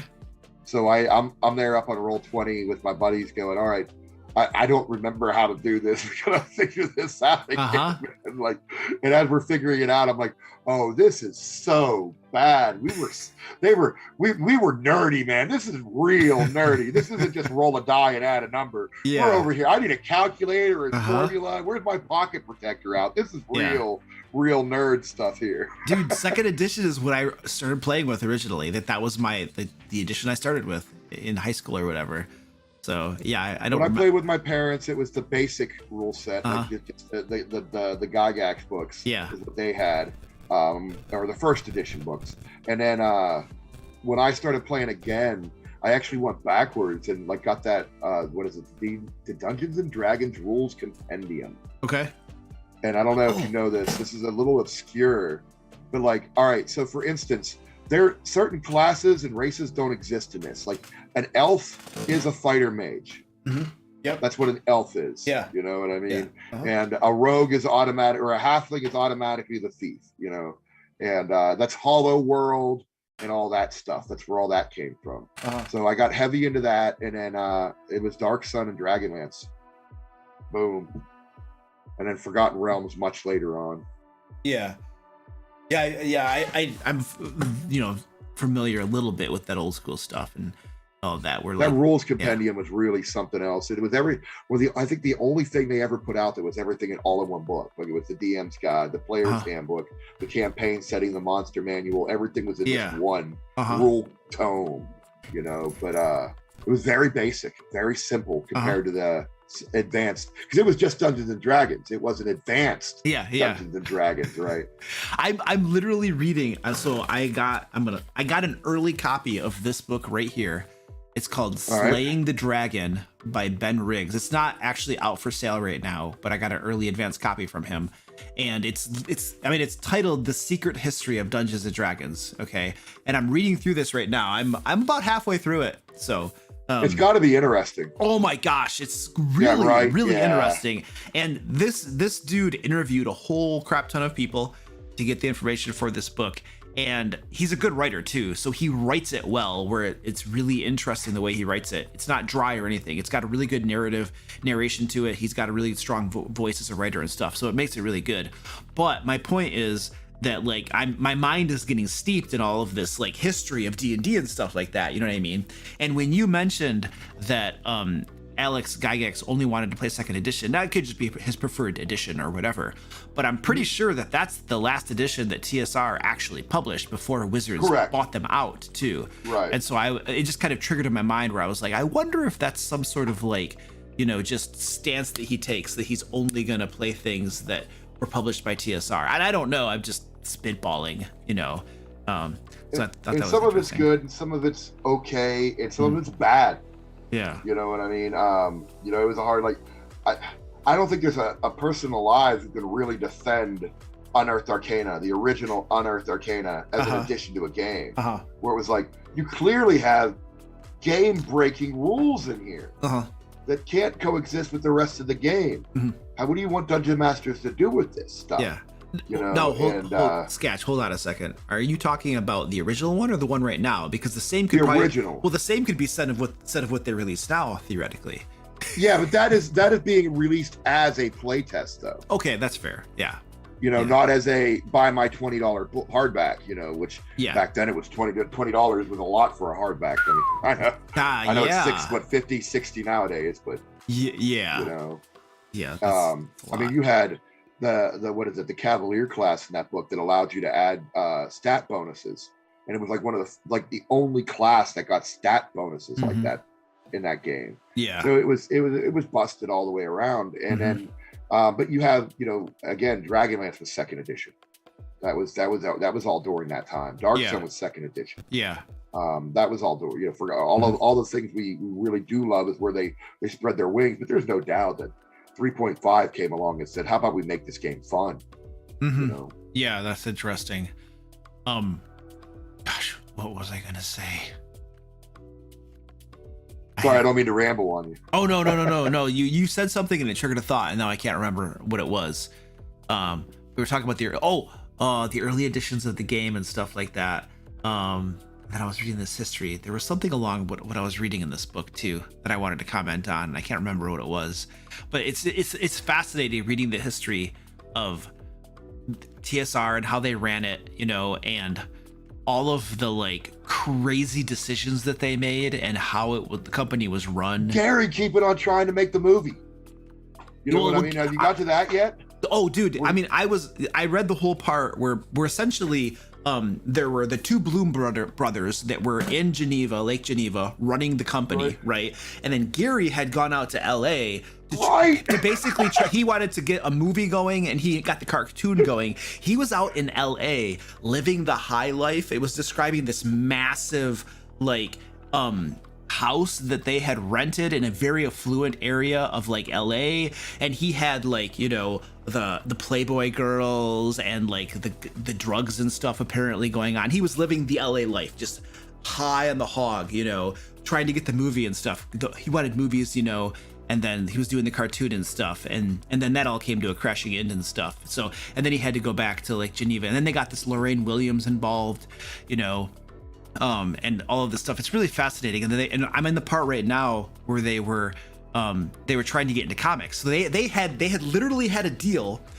Well, first of all, finances were going pretty poor, you know, and they lost Tracy Hickman and Weiss. They went off with I forget the name of the publishing group. It might have been like Penguin or something like that, but it wasn't. Right. That's where their like sort of truth and series and whatnot comes from. Yeah, they lost those two massive writers who were basically keeping the company afloat with the books were keeping the company afloat. They lost them because they didn't want to pay them more money or something, and writers left got a better deal. But then they got a deal with they licensed their intellectual property for D&D and things like that to DC Comics, and DC Comics was making comics for them. And they were, TSR was making money off of these comics, but then TSR, the crazy thing is that Lorraine Williams, that her family, I guess, had the license to Buck Rogers. Okay. Have you heard of this? No. Yeah, because it's always been a failure.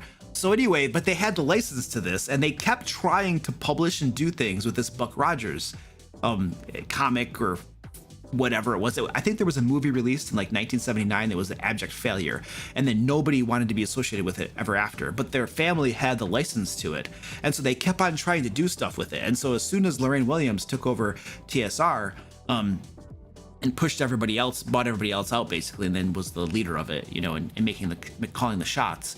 Once she was doing that, she kept on trying to work away, according to the book I'm reading. And the thing is that the author, Ben Riggs, tried to get an interview with Lorraine Williams, because everybody has their own story, and there's more than just one side of things, but she declined to interview, so we don't know her side of the story. All we really know, which is unfortunate, right? All we really know is what everybody else said, But anyway, they had this deal with DC Comics, and they had licensed all their intellectual properties to D&D and stuff to DC. And they were doing comics and stuff, and TSR was making money from that. But TSR wanted to get into comics themselves, apparently. They had pitched Buck Rogers to DC, and DC was like, yeah, we'll get around to that, which is they weren't going to touch it. And so TSR had this great idea to make something called TSR West, which was basically their comic book division. And then there were 3 people that were essentially, that was the new edition. But there was some people in charge of making TSR West and the comics take off and stuff. And basically Buck Rogers, of course, was included in it, but they also started making these, they wanted to make their own universe, kind of like how there's the Marvel universe and the DC universe. They wanted to have their own universe, okay, where all of their different comics and all of their stories would take place. And they had these crazy names of all these crazy characters and stuff. And I just read them and I was like, what is all of this? And of course, Buck Rogers, because they gotta push that in there and get that in there, But here's the thing. TSR West was concerned that DC would hit them for basically they thought they would sue for trying to push into the comic book space. I forget exactly what the reason and rationale was, but they were concerned that DC would have a problem with them because they had licensed their stuff out. Their best intellectual property, D&D, was licensed to DC, and DC was making comics and selling it. And then at the same time, TSR wanted to get into comics. So that's why they had to make all this extra stuff, because DC's doing the Dragonlance comic or the Forgotten Realms comic or whatever. Exactly. They have to make something new up. Exactly. Yeah. But they were also afraid that DC would sue them because TSR West was getting into comics. So they did this thing and they called it a comic module. Okay, a comic module. So really? It looks and feels just like a comic, but there was game material in it. You could run a game based off from it. And so they argued that it was a new type of product. They weren't trying to get into the comic book business. They were making comic modules. But if you open up and look at it, it looks like the exact same thing. Okay. But there's 2 things that happened. First of all, and this is all fresh on my mind because I literally just read it last day or two. And it's TSR West. They positioned it as a comic module, and their original business plan was to have them in the specialty comic book shops, okay? That's where people who want comic books go. They buy them in the comic book shops, all right? Right. That was their original business plan. But upper management, probably Lorraine Williams, I imagine, or whoever, was like, no, you know what? We should not do that business plan. We should actually publish this through, I forget the name of the publisher, but there was a big name publisher. It might have been Penguin or something. I don't know who it was, but they decided to publish it through a big name publisher a book publisher, because it would get them into malls and Borders books and Walden books and stuff like that. And then you'd be available to the mass market. And so they were like, that's even better, more exposure and stuff. But here's what happened. when those comic modules arrived at normal bookstores, the staff were like, okay, we don't know what this is. It says it's a comic module. That sounds like a game. So we're going to put that in the gaming section of the bookstore, not in the comic book section of the bookstore. And so when the average customer walks in looking for comic books, they go to the comic book section. They never see TSR's comic modules because they're in a different section of the bookstore, okay? And so they're missing out on tons of sales. The second thing that happened is that DC didn't sue them. DC literally killed all of their comic books. All of the Forgotten Realms, the Dragonlance, the D&D. So all the licensed stuff they were doing, they just said, boom. Yeah, I mean, they still had paid for the licenses, I suppose, but they just killed it and they just stopped doing it.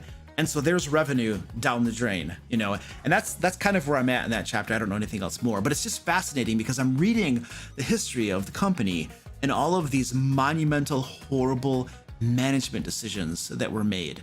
You know, like the Bloom brothers, when they were in charge of things, they were essentially it almost, because it's so much a part of my childhood. Yeah. It really kind of, reading about what happened and how everybody just immediately got greedy. Yeah. Drives me sad. Like, it makes me sad. Yeah. Because, like, that's not the stories you were telling. Mm-hmm. How were you able to tell these stories of heroic knights and characters struggling over their inner demons and stuff? These are, you know, those Dritz novels, the Dragonlance novels, and the Prison Pentad. These were all like formative books in my youth. Mm-hmm. Who to find back and listen to all the turmoil that was going on behind the scenes blows my mind. You know what I mean? Yeah, you had, like, for instance, the Bloom brothers were essentially it was cronyism. They were giving out favors to family members and stuff like that. Somebody had what was it? There was a family member that had a struggling store. Basically, I think it was like a yarn work or stitching company that was struggling, and so they basically bought it or had some arrangement with them so that they would bring it into the D&D fold and create like yarn work or crocheting or something products based. And the only reason they decided to do that was because it was a family member of the Blooms that owned the thing, and so they're just like, yeah, we'll help. And the business was dying. Their business was going to crash and burn, and they just kind of like invested it under. They did something to help that person's family member's business survive. So just like cronyism, stuff like that, really bad business decisions, you know, and things like that. And I agree. It's like they were telling the story of these heroic characters, and then behind the scenes, there was just like colossally bad management decisions going on, you know. And so it's.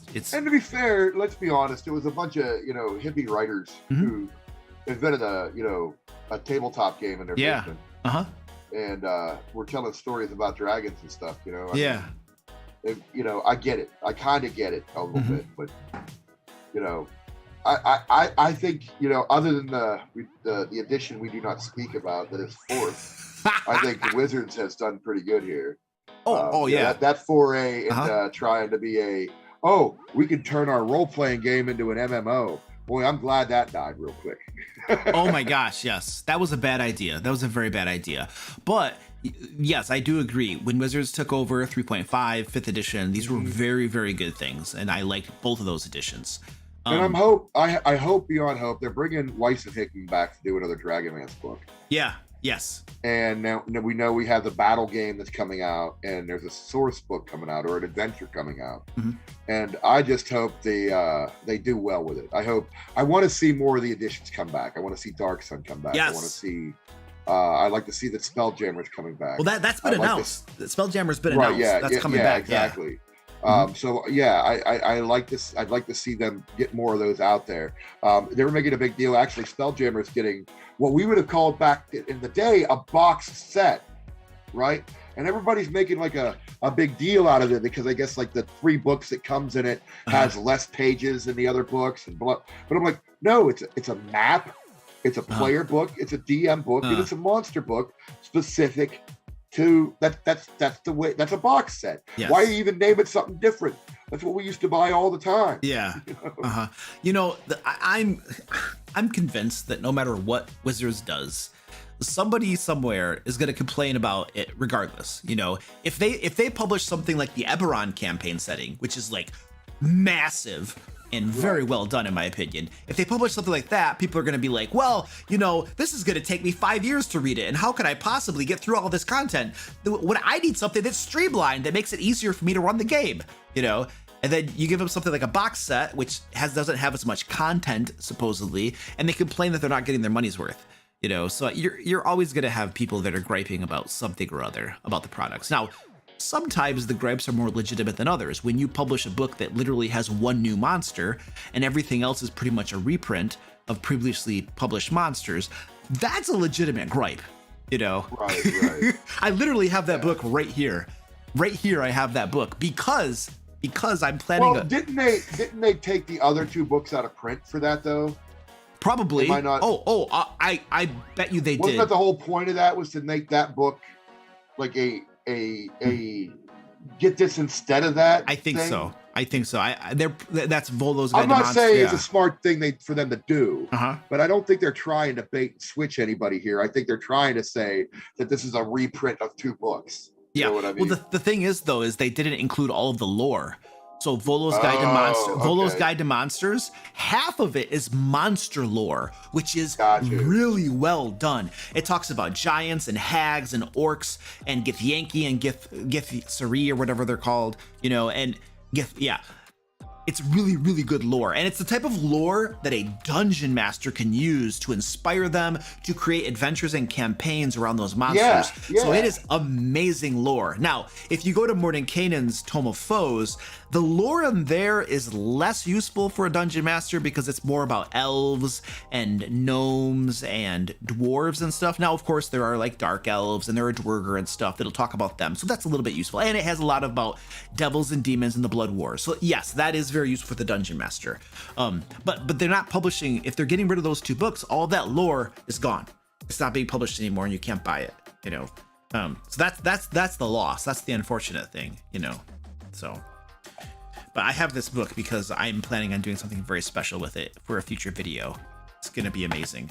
This book will not be preserved in its present form. Let us say that. Got a cat hair in my mouth. Always pleasant. All right, cool.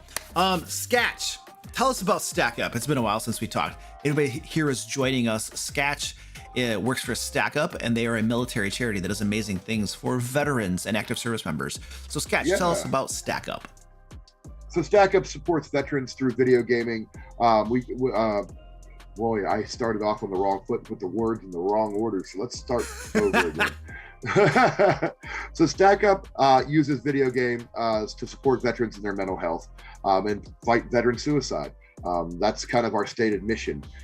We do this through a couple of different ways. We have stacks, which are local groups that go into their communities and do good in their local communities. We have supply crates where we send all kinds of gaming goodies all over the world to active duty troops and veterans.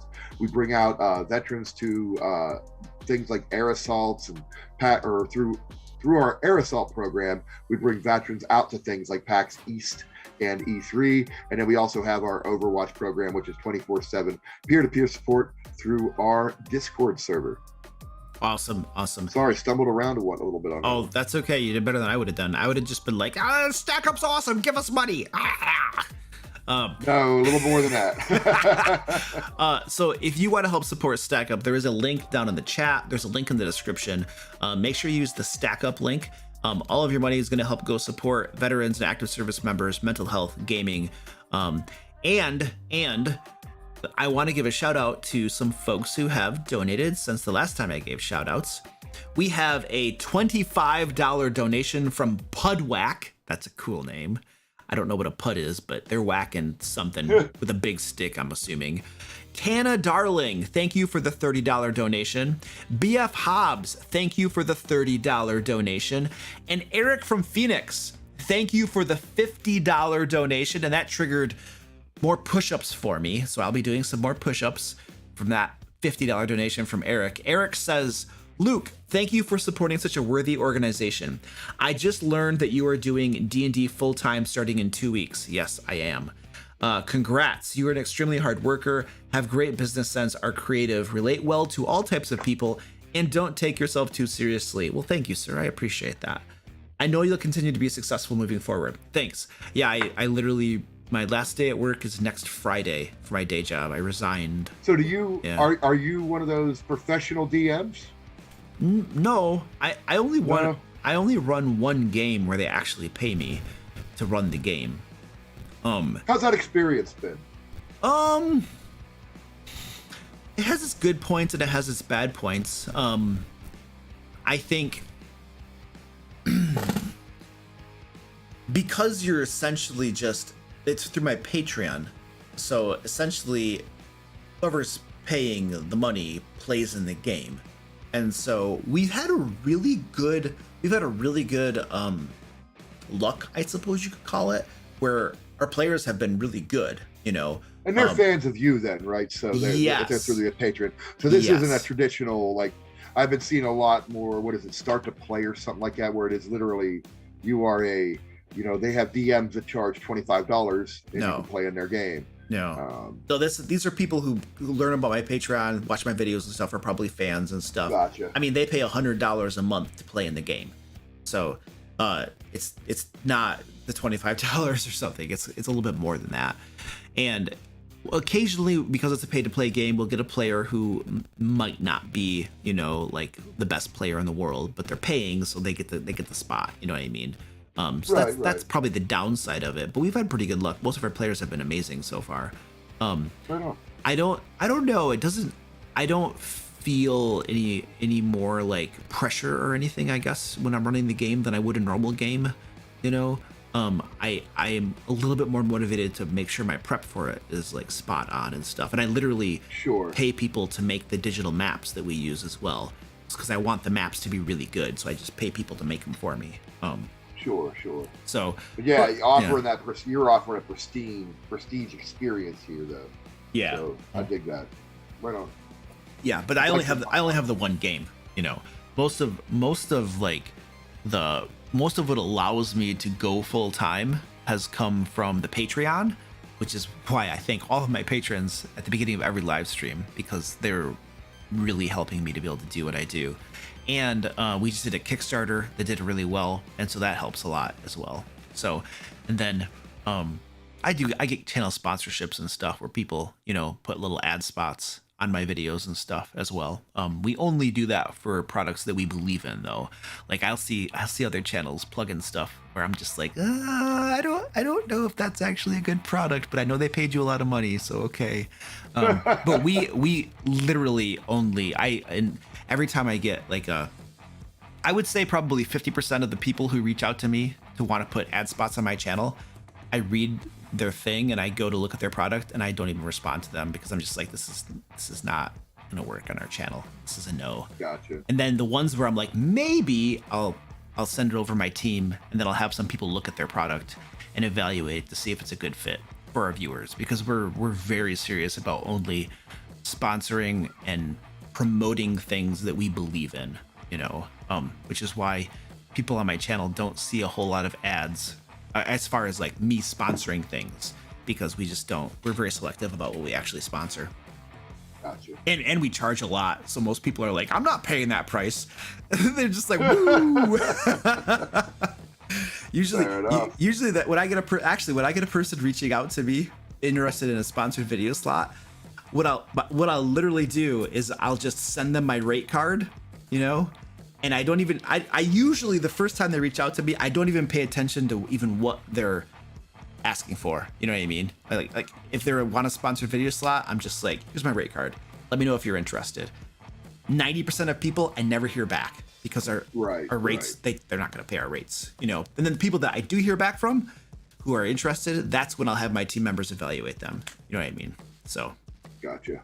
Yeah. But anyway, that's just, I don't know. That's like a behind the screen business thing. So I don't know how interesting that is for folks, but. I was just curious about that. I've been seeing a lot, like that's the thing now. Who'd have thunk it? You know, when I was 15 years old, I never thought people were getting paid for playing D&D. You know what I mean? Yeah. I mean, the interesting thing is that most of my business's revenue comes from the products that we create. Probably, I want to say about 80% of the revenue comes from the products we create. So the AdSense on YouTube isn't that much. You know, me getting paid for running a D&D game is like a tiny sliver of the revenue. You know, but most of it's from the products. We have a digital magazine called Lair magazine that comes out every month. My patrons get that. It's usually over 50 pages of content that dungeon masters can use. It has 2 adventures in it, maybe sometimes 3 adventures in it, like full length adventures, read aloud text, maps, the whole works. These are very, very well done. Kind of like in the vein of the old Dungeon and Dragon magazines. It is. In fact, we called it Lair magazine because the original one was Dragon magazine. I think eventually they dropped the magazine and just started calling it Dragon. But that was kind of the idea. You know, it's kind of like harken back to that old school of it. But yeah. I love those. It was really neat. It was, you know, rather than having to pay out for a source book, man, you just pick up that magazine and it was a little mini, you know, not a whole campaign, but little bits you could pepper in. Yeah. You know? Yeah, I think when I was in high school, I had a few of those. I don't know if I had a subscription or if I just picked them up, but I remember having at least a few of those. Who knows where they are or what happened to them? But yeah, so we do that, and then we do Kickstarters, which is like books that we publish, and that's most of what accounts for business revenue that allows me to go full time. So yeah, it's a blessing to be able to do that too, you know. And I was getting kind of burnt out at my day job anyway. So it's good to be able to do that. And I'm looking forward to having more time to dedicate to my Congratulations, man. That's awesome. Yeah. Thanks. My mountain of work that I have to do. I've been we just finished the Kickstarter. I've been furiously working with different artists that we're commissioning the artwork for. There was one stretch where I spent 3 solid days or something just working on the artwork briefs, reaching out to the artists, figuring out contracts, communicating with people and stuff, you know. So it's fun stuff, dude. but you know, I'd rather be doing that than my day job. So it's very good. Right on. All right, cool. So I owe some push-ups. We'll get to that in a little bit. But let's hit some more questions here. Goliath Cleric has been a member for 6 months, and they ask, what are some interesting ways to make the choice of weapon that characters make actually matter? I did varying immunities, resistances, and vulnerabilities, but any other suggestions? So they actually ran a game a couple days ago where they had monsters that were, for instance, there was a monster that was immune to piercing, period. Another monster that same monster might be vulnerable to slashing. And there was another monster that had those swapped around and stuff. But basically, what are different ways to make the weapon choice actually matter? I mean, that's probably one of the best ways to do it. That's actually really clever if you're focusing on that. My thing is to make it matter to the player. Why does it matter? I always bring it back to that. I'm a big role player, so why does it matter to the character? Mm-hmm. And I think that's an important question to ask too. You know, a weapon choice shouldn't just be, oh, I'm a fighter, so I'm going to use a longsword. Well, no, where does your fighter come from? And how does that inform the weapons that he would have had access to or that he would have trained with? Yeah. And things like that. I mean, the use of game mechanics is commendable, but that has to be a lot of work on your part. And it could be frustrating on a character who is creating a swashbuckler to find out that his rapier is useless. Mm-hmm. You know what I mean? Against certain monsters. Yeah. Maybe they are a boon against others. That could encourage party work, you know. Mm-hmm. But honestly, what I would end up doing is like we used to do back in the day, you know, blunt weapons did or more damage to skeletons. So everybody had a blunt weapon and a sharp weapon, and if you swapped them out, you know, so that's exactly what you're really doing is asking your players to carry both. Yep. And they will want to make it matter to the character. Yeah. And in that case, now you're talking do things like heirloom weapons. Mm-hmm. You know, or things of that nature. A mentor that gave them a slightly magical weapon that you can always give them a sword that has magical quote properties that they won't know until later in their career. Mm-hmm. I love doing magic weapons that unlock at the character's level. You know. Yeah, those are now called legacy weapons. Is the term for them. Right. I don't know when that came about, but that's the term that I've heard. Yeah. Yeah, that's very cool. But figure out why you need it to matter too. Like, you know, Yeah. if it's just because you think the mechanics are cool, but be ready for everybody to just carry two different types of swords. Yeah, and that's interesting too, because I remember back in like especially 3.5, you know, every weapon had something particular about it. Some of them had a different crit range, you know, it critted on a 17 to 20 or an 18 to 20 or just a 20. Sometimes, and it would be like a ×2 or a ×3 or a ×4 for the crit, you know. And so every weapon had that different thing.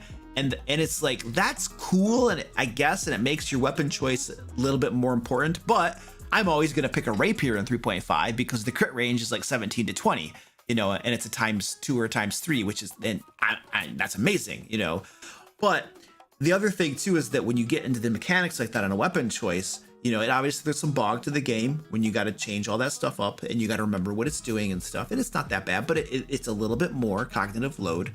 And the other thing too is that one of the things I really enjoy about 5th edition weapons is that it doesn't matter. Like mechanically, every martial one-handed weapon does 1d8 damage. Done. Yep. If it's a simple weapon, it does 1d6. Done. If it's two-handed, it does either 2d6 or 1d12. Done. You know, and I like that because then I can say, okay, I have a Goliath Barbarian. What do I want to use as a weapon? Do I want to use a two-handed axe? That's overdone. A maul. Now a maul is really cool. I'm going to carry a maul because it does like, I think it's 2d6 damage. You know, it's pretty much the same as everything else. That's two-handed. Okay, cool. I want the maul because thematically, that's what like you were saying, role-playing. I want my big barbarian swinging a maul because I've seen like, do you remember that? I think it's one of the Conan movies where there's that guy on the horseback and he's got that huge maul and he's whack, thump. Yep. You know, that was just like so cool. And so I want this barbarian with a maul, you know, and then he's got like maybe a warhammer too and a shield so that he can swap up and do that if he wants to, you know. And so I really like the way that 5th edition makes it kind of not matter mechanically because it gives me as a player more freedom and choice over just picking whatever weapon I think is the coolest and that fits me as like, you know, an actual like role playing my character, you know. Otherwise I'm gonna min max, you know. So I'm a big fan of the Apocalypse World / Dungeon World systems and the various hacks around that. Specifically from the point of view of a fighter like in that game just does D10 damage or D6 damage, whatever it is. Yeah. And that's it. No matter what they're holding, whatever weapon they have, the damage is in that particular game is class based.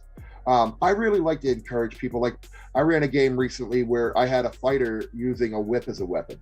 Yeah. And I retooled the whip to basically be a long sword with a little bit of range, like a square of range on it. And I'm like, all right, I think it may be a little unbalanced, but I think I'm happy with this. And I want the flair. He wants to play a Van Helsing, a Simon Belmont type, and I'm down with that. Why not?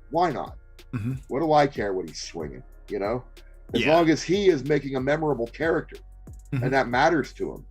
Encourage anything that matters to a player for their character.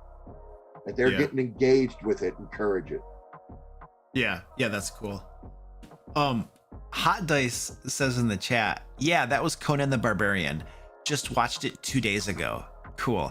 Those are some like those Arnold Schwarzenegger movies, Conan the Barbarian and Conan the Destroyer.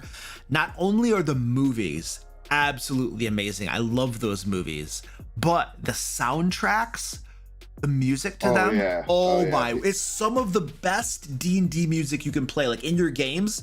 If you put on the Conan the Destroyer, Conan the Barbarian soundtracks, some of the most like epic like music, oh my gosh, it's amazing. It's really good stuff. And Nixon goes, wasn't that Kareem Abdul-Jabbar? And that's Wilt the Stilt Chamberlain was who he was talking about. That's the rival to Conan in that movie with the big cudgel. Oh yes. Yep. I remember that guy. Yeah, that's cool. And then of course you had, was it James Earl Jones, right? Who was like he was the bad guy in the first movie. In the first one. Yeah, and you got his classic voice and stuff, and it's, oh my gosh, it's so good. Yeah. I love that. And then they were climbing, weren't they climbing a statue to like get some gems out of the statue and stuff, and there's a big snake curled around statue. It. Yeah, that's like reminiscent of like the first cover for like, was the Dungeon Master's Guide where there was like the statue with the big red ruby that like a thief was up there trying to like pry it out or something. It was like one of the covers or something. So yeah, that's very cool. Yeah, and those movies were very, oh my god, you wanted to, especially the second one. The second one's just an adventuring group. You got a thief, a warrior, a wizard. It's just the classic. It's so amazing. Yeah, those movies I love those. And of course you had Arnold Schwarzenegger in his heyday where he's just like crazy big, and you're just like, holy crap, man. And that was like him when he was bulking too. Like that wasn't even when he was cut for an actual competition. He was just like, it's crazy. That's what a barbarian looks like, right? Yes, it's amazing. All right, cool. We have a couple super chats here. We're gonna hit them really quick, and then we're gonna take another break. All right, first one, Japan Dave. Thank you for the $10 super chat, dude. I appreciate that. My friends and siblings I play with are disrespectful to me when I am the dungeon master, but are supportive when my brother is the DM. I've known them 20 plus years. What would you do as a DM in my shoes? So these are adults, right? We're not talking about like a young kid that's being disrespected. These are adults that are disrespecting him when he dungeon masters, but that's not the same when his brother is dungeon mastering. So what do you think? Yeah, I saw some of the comments in chat, and unfortunately, this is one of those things. It's way beyond the game. I mean, do they do this outside of the game? Is it only when if it's only when you're doing the game, then I would just simply, maybe they don't like you DMing. I mean, that might be the way I'd go. Maybe they have a problem with your style. Maybe they prefer your other brother's style, and you are literally the second choice, and they're like, maybe that's the case. If that's the case, have a frank discussion about it. Ask them how you can improve. And that can probably be fixed, maybe. If they're just, if this is the way they treat you, that might be a bigger problem. And I don't know what the right answer there is. I'm not a therapist, so I don't know. Talk to somebody else about it, I would say. Yeah, I know that's not a satisfying answer, but that goes beyond the game. It goes into the man, if you, especially you said siblings, and that bothers me. Yep. Yeah, I totally agree. Just during the game, there's probably something going on there with your DMing that they prefer the other guy more or something. But if it's outside the game, then yeah, that's a bigger thing. And I don't know, man. Like, I'm not used to being disrespected, like by siblings and family members. Coworkers, I've had that happen before. I worked at a factory once, and people there are just like cruel human beings. But yeah, it's probably a conversation with somebody else, like a professional or something, to resolve that. I don't know. My gut reaction would be just to like say, screw you guys, I'm just gonna not hang out with you anymore. But that's like your friends and your siblings and stuff. So I don't know, man. That's probably not the right answer. Yeah, that's a rough one for me because I mean, and I've had people where it's like, oh, we're gonna, time to bust the DM, all night long and crack jokes and whatnot. That's different. I don't feel I was necessarily being disrespected. At the end of the day, if you're at the head of the table, you are essentially the referee. I don't like using the whole, you make up the rules and your word goes, but you do make the final call and have the final say. Yeah. So there has to be some respect for that. Yeah. Yep, totally agree. Runar Johansson, thank you for the super chat. It's in a currency that I'm not familiar with. It says 219. If that's $219-ish, then wow, thank you. But I suspect it's probably something else. NOK, I don't know what that currency is. But thank you, I appreciate that. Question is, I am about to start my third campaign, but it's the first in my own setting, so a homebrew setting that they've made. The first one started at a boat, and the second in a tavern. Okay, so the first campaign they had to start on a boat. Second campaign they started on a tavern. I'd like to keep it original since it is the first one in my own world. Any tips? So I have some thoughts on this one. I'm gonna take a first stab at this, and then I'll let Sketch hit it afterwards. So I think campaign starts and where to start the campaign and that whole dilemma and question of how to give it some original, amazing campaign start is overrated. You're going to spend like 1% or less of your game time in the campaign start, your very first game session. Deliberating and agonizing over how to start your campaign is not a productive use of your time. If you have some amazing creative way that happens to come to you and you can implement it, I think that's great. But worrying about it too much and deliberating too much is probably not an effective use of your preparation time. Like, most of the campaign is going to happen somewhere else, you know, and it's, so I think it's overrated. I wouldn't worry about it too much. Just get them going and get them started is the most important thing. So that isn't really a tip to help you keep it original and creative, but it is more of like a guideline of like, hey, don't worry about it too much. It's not that big of a deal. So that's my take on it. Scats, what do you think? That's not a bad take on it. I agree with you. It is not a big deal. However, if you're looking for something fun and unique that'll catch your players off guard, I'll give you this tip. Do it in media res. Ask your players to come up with their background of their group and why they're together. Ask them to come up with that as a session 0. Don't RP it. Ask them to get together and decide why they're an adventuring group and how they met. And then have them give that to you. And then start the game in media, in the middle of an adventure. In the middle of, hey, all right, you know, for the past 6 weeks, you know, you guys have been hunting this treasure down or whatnot, and go from there and let that inform it. That's an easy way to just assume we've always been an adventuring group. This is what we do. Let's go. Okay. Yeah, that's cool. So essentially skip the whole meeting part. Just right in the middle of it. Yeah. Right in the middle of it. You're on the adventure already. Yeah. And let it inform from there.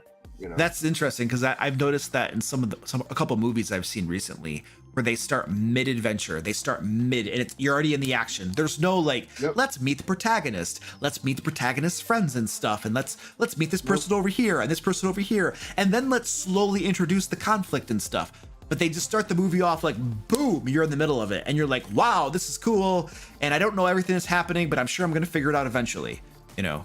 And the way you do that, it's still fun for the players to keep their background, not their background, but maybe their personalities and stuff, and reveal them to the other players, is you just role play like nothing's catching you off guard. But yeah, pat up when it does catch you off guard, you know, good job. You know what I mean? Yeah. But your character isn't off guard. You know what I mean? Your character knows this guy. You just play it that way, you know? And sometimes that could be fun to let other players interject things about your character in a setting like that. You know what I mean? Maybe they notice something through your early role playing, and they assume that that's the way your character's always been. You know? Yeah. That's awesome. All right, ladies and gentlemen, we are going to take a short break right now. I'm going to give my cats some amazing, legally addictive substances. Stand by. I'm going to use this opportunity to get a new drink. All right. Back myself. So I'm going to give my cats some cat crack. This is catnip. It's not actually drugs or anything. It's catnip. Calm down. And I'm going to go to the cat cam and I'm going to get their stuff all ready.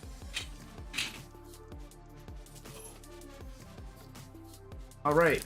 We are going with the pickle and the banana tonight. All right, Squeaky, here you go. They still have cat food. They haven't even eaten the cat food yet, or the cat snacks. Jeez.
Welcome back.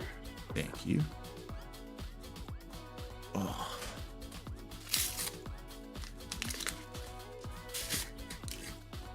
We have Squeaky and Squirty Pie on camera right now.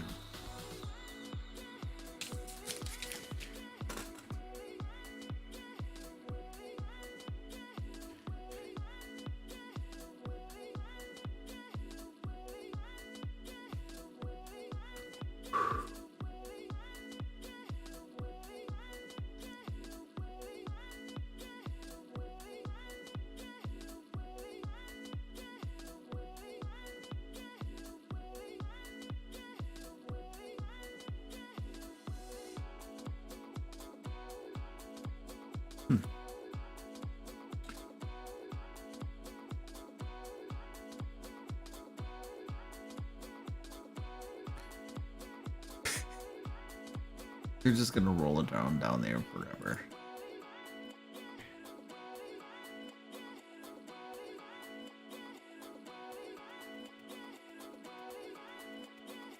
I like some of these other suggestions from your viewers here about how to start a campaign. Yeah. Let's see here. There was one I really enjoyed. Oh yeah, first 3 levels of the game be memories the players are having. When they reach level 3, they're in a present mind flayer layer needing to escape. That could be a lot of fun, especially like if you build up to something, you know, seemingly reasonable that they're just about to accomplish, and then you pull the rug out of them. You've got to be careful with stuff like that, though. Gauge how that's a turning point for your campaign.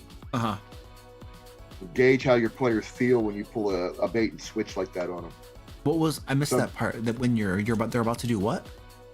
When they reach level 3, you find out that they've been in a mind flayer layer the whole time.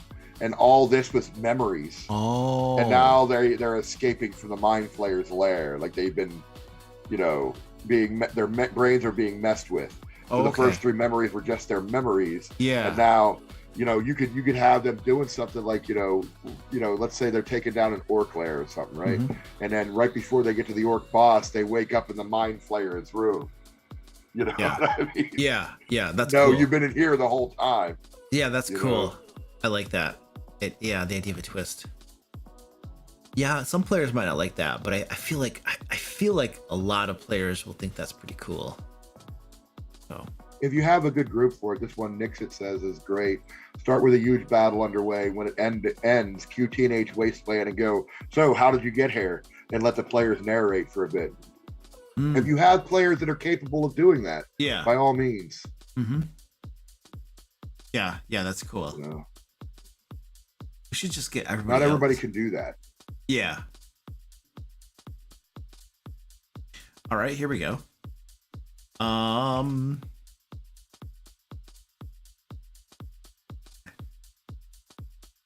would love to run an encounter where the players are inside a building protecting an objective, and there are enemies outside, like a siege. Any advice on an encounter like that? For me, this is where round counters are going to be your friend.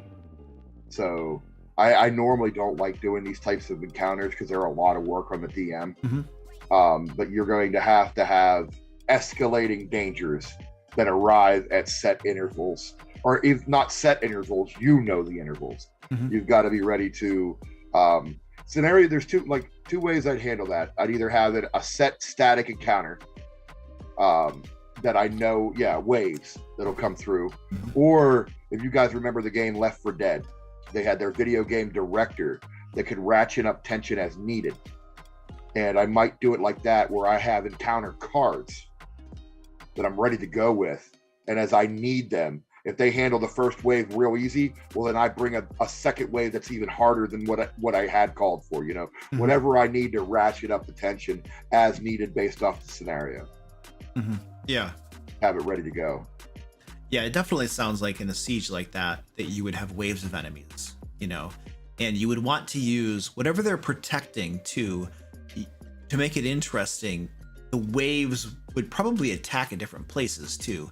And you might have scenarios where, for instance, if the first wave is at the front door, let's say it's a house. First wave comes at the front door, they have to deal with that. Well, then they hear something on the roof. They have to go to the second floor, prevent things from coming in through the windows, you know. They take care of that. And then they hear something downstairs, but also on the second floor, you have two different waves of enemies or groups of enemies coming in at different entrance points. So do you, all of you go to one and stop them, but potentially let somebody get inside and do whatever bad things they were going to do? Or do you split the party and try to hold them off at those two different entry points? You know what I mean? So I think using the layout, the location of the actual place where it takes place to your advantage too is going to be advantageous. But that could be pretty fun. I think the thing that you're going to run into too is that if the attack is all coming constantly all at once, your players are not going to benefit from like a short rest, you know, which is usually built into the adventuring day game mechanic. So you're either going to want to assume they won't be able to take one, which means you might need to like lower down the difficulty. You can't give them a full adventuring day of encounters if they can't take a long rest, or if you do, you should consider that that's going to be really challenging. But or you build in the opportunities for short rests into your adventure as well, where you would say, okay, after the first 3 waves, the enemies were not successful, and now their commander is calling for them to regroup and reanalyze and figure out a better way, and that's going to take them some time. And so you have a breather where you might be able to do a short rest or something. Or instead of a short rest, maybe you guys do a sortie. Is that how you say it? Sortie? That's how you say it. Yeah. Sortie. Yeah, you do a sortie and you go out and attack the enemies while they're still gathering their reinforcements or something, and maybe that'll end the threat, you know. And so, I don't know, different things like that I think could make that pretty interesting. But the cool thing about defending a location like that is that it's not your standard adventure that you're going to find in a D&D module or a D&D game usually. And so that should be something very interesting for your players, you know, to be able to play something like that. So.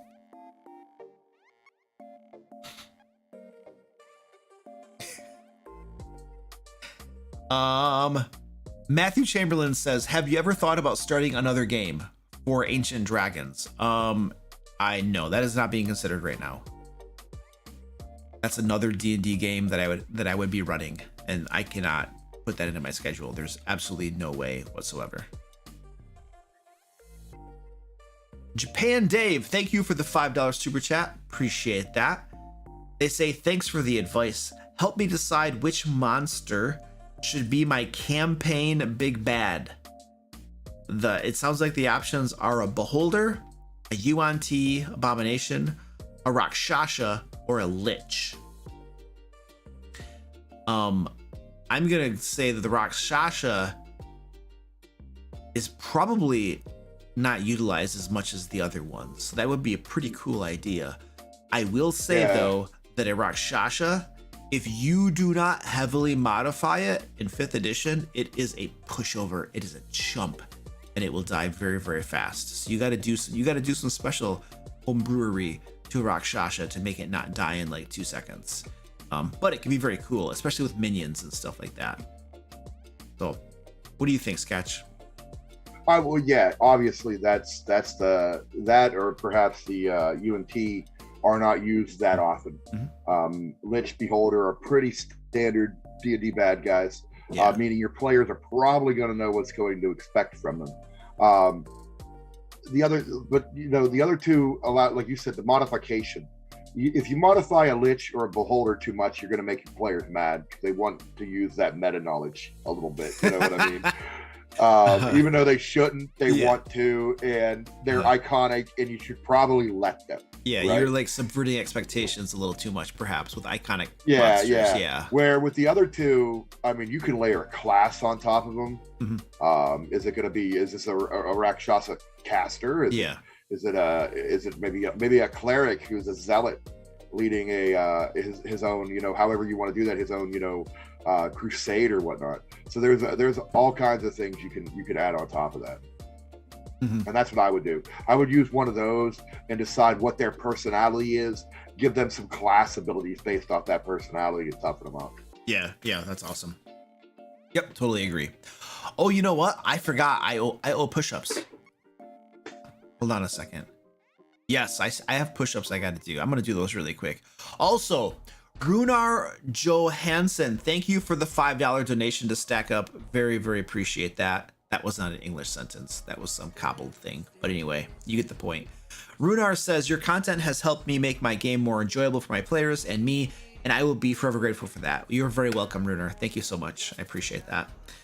All right, so I'm going to do some push-ups, and while I'm doing push-ups, for folks who are just joining us, the reason I'm doing push-ups is we are currently raising money for Stack Up. They are a military charity that helps support our active and veteran military members, and we're trying to raise $6,000 for them. We are now past 3,000. We're over halfway there, and everyone who donates at $25 or more is going to get some really cool stuff, map packs and D&D adventures. And if we hit 6,000, you're also going to get a Lair magazine bundle, which has a whole bunch of D&D resources in it as well.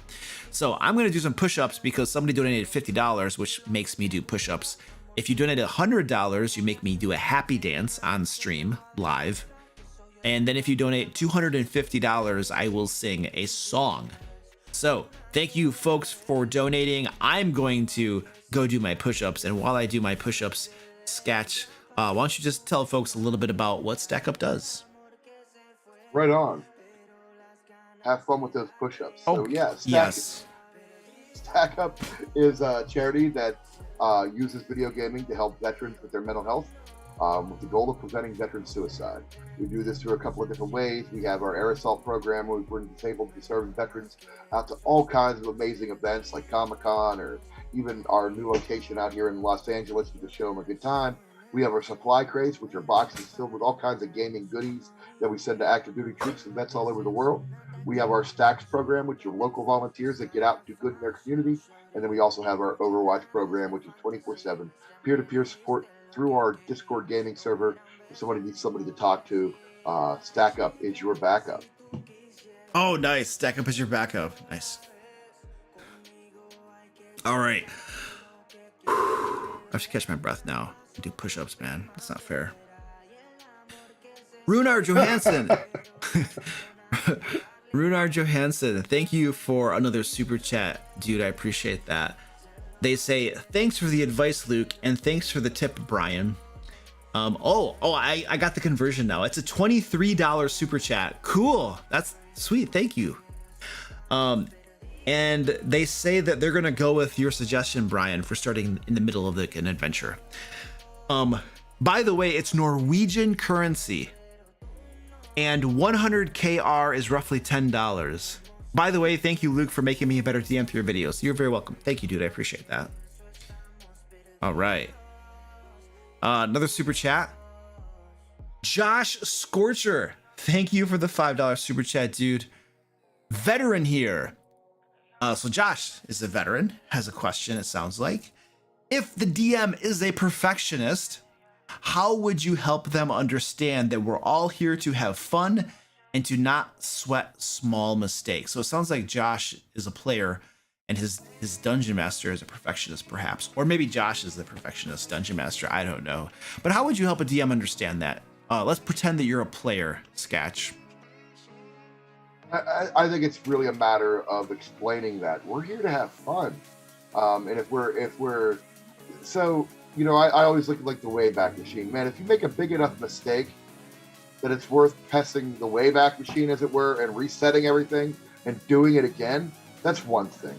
If it's not worth doing that, then ignore it, because that's the better way of doing it. Mm-hmm. But people are different, and I get perfectionists. People want to, you know, DMs put a lot of work into their games, and they want every little detail right and everything to be perfect. But it's never going to be that way. And I would, another way, here's a helpful bit of tip you could say to them. Sometimes good has to be good enough, or nothing ever gets done. Mm-hmm. If you go searching for perfection, you'll never hit it. And sometimes good has to be good enough. As long as it's good, as long as everybody's having fun, that needs to be the focus. Mm-hmm. If you spend so much time agonizing over being perfect, you'll never get there, and you'll just make yourself and everybody around you kind of a bit disheartened about it. Yeah, miserable perhaps. Yeah. Yeah. They're diminishing returns, right? So if you put in enough effort and work to get where everybody's having fun, that's good enough. And if you try to go too much further, then you're not you're not, the fun is not going to increase. You're just going to, I don't know, if you're a perfectionist, you're looking up every single rule and making sure that it's all followed perfectly, you know, as an example, and the game bogs down. It really depends on what the perfectionism is, but 100% agree with Sketch. Yeah, have a conversation with the Dungeon Master. Maybe give an example too, you know, to help the Dungeon Master understand that, hey, you know, last game session, there was this question about the rule, and we spent like a half an hour looking in the rule books and seeing if Jeremy Crawford had tweeted anything to make sure that we got that rule just right. And I'm going to tell you, we were having an amazing combat. It was tons of fun. But when we had that pause for a half hour to figure out how that rule worked, that really killed the excitement and killed the momentum.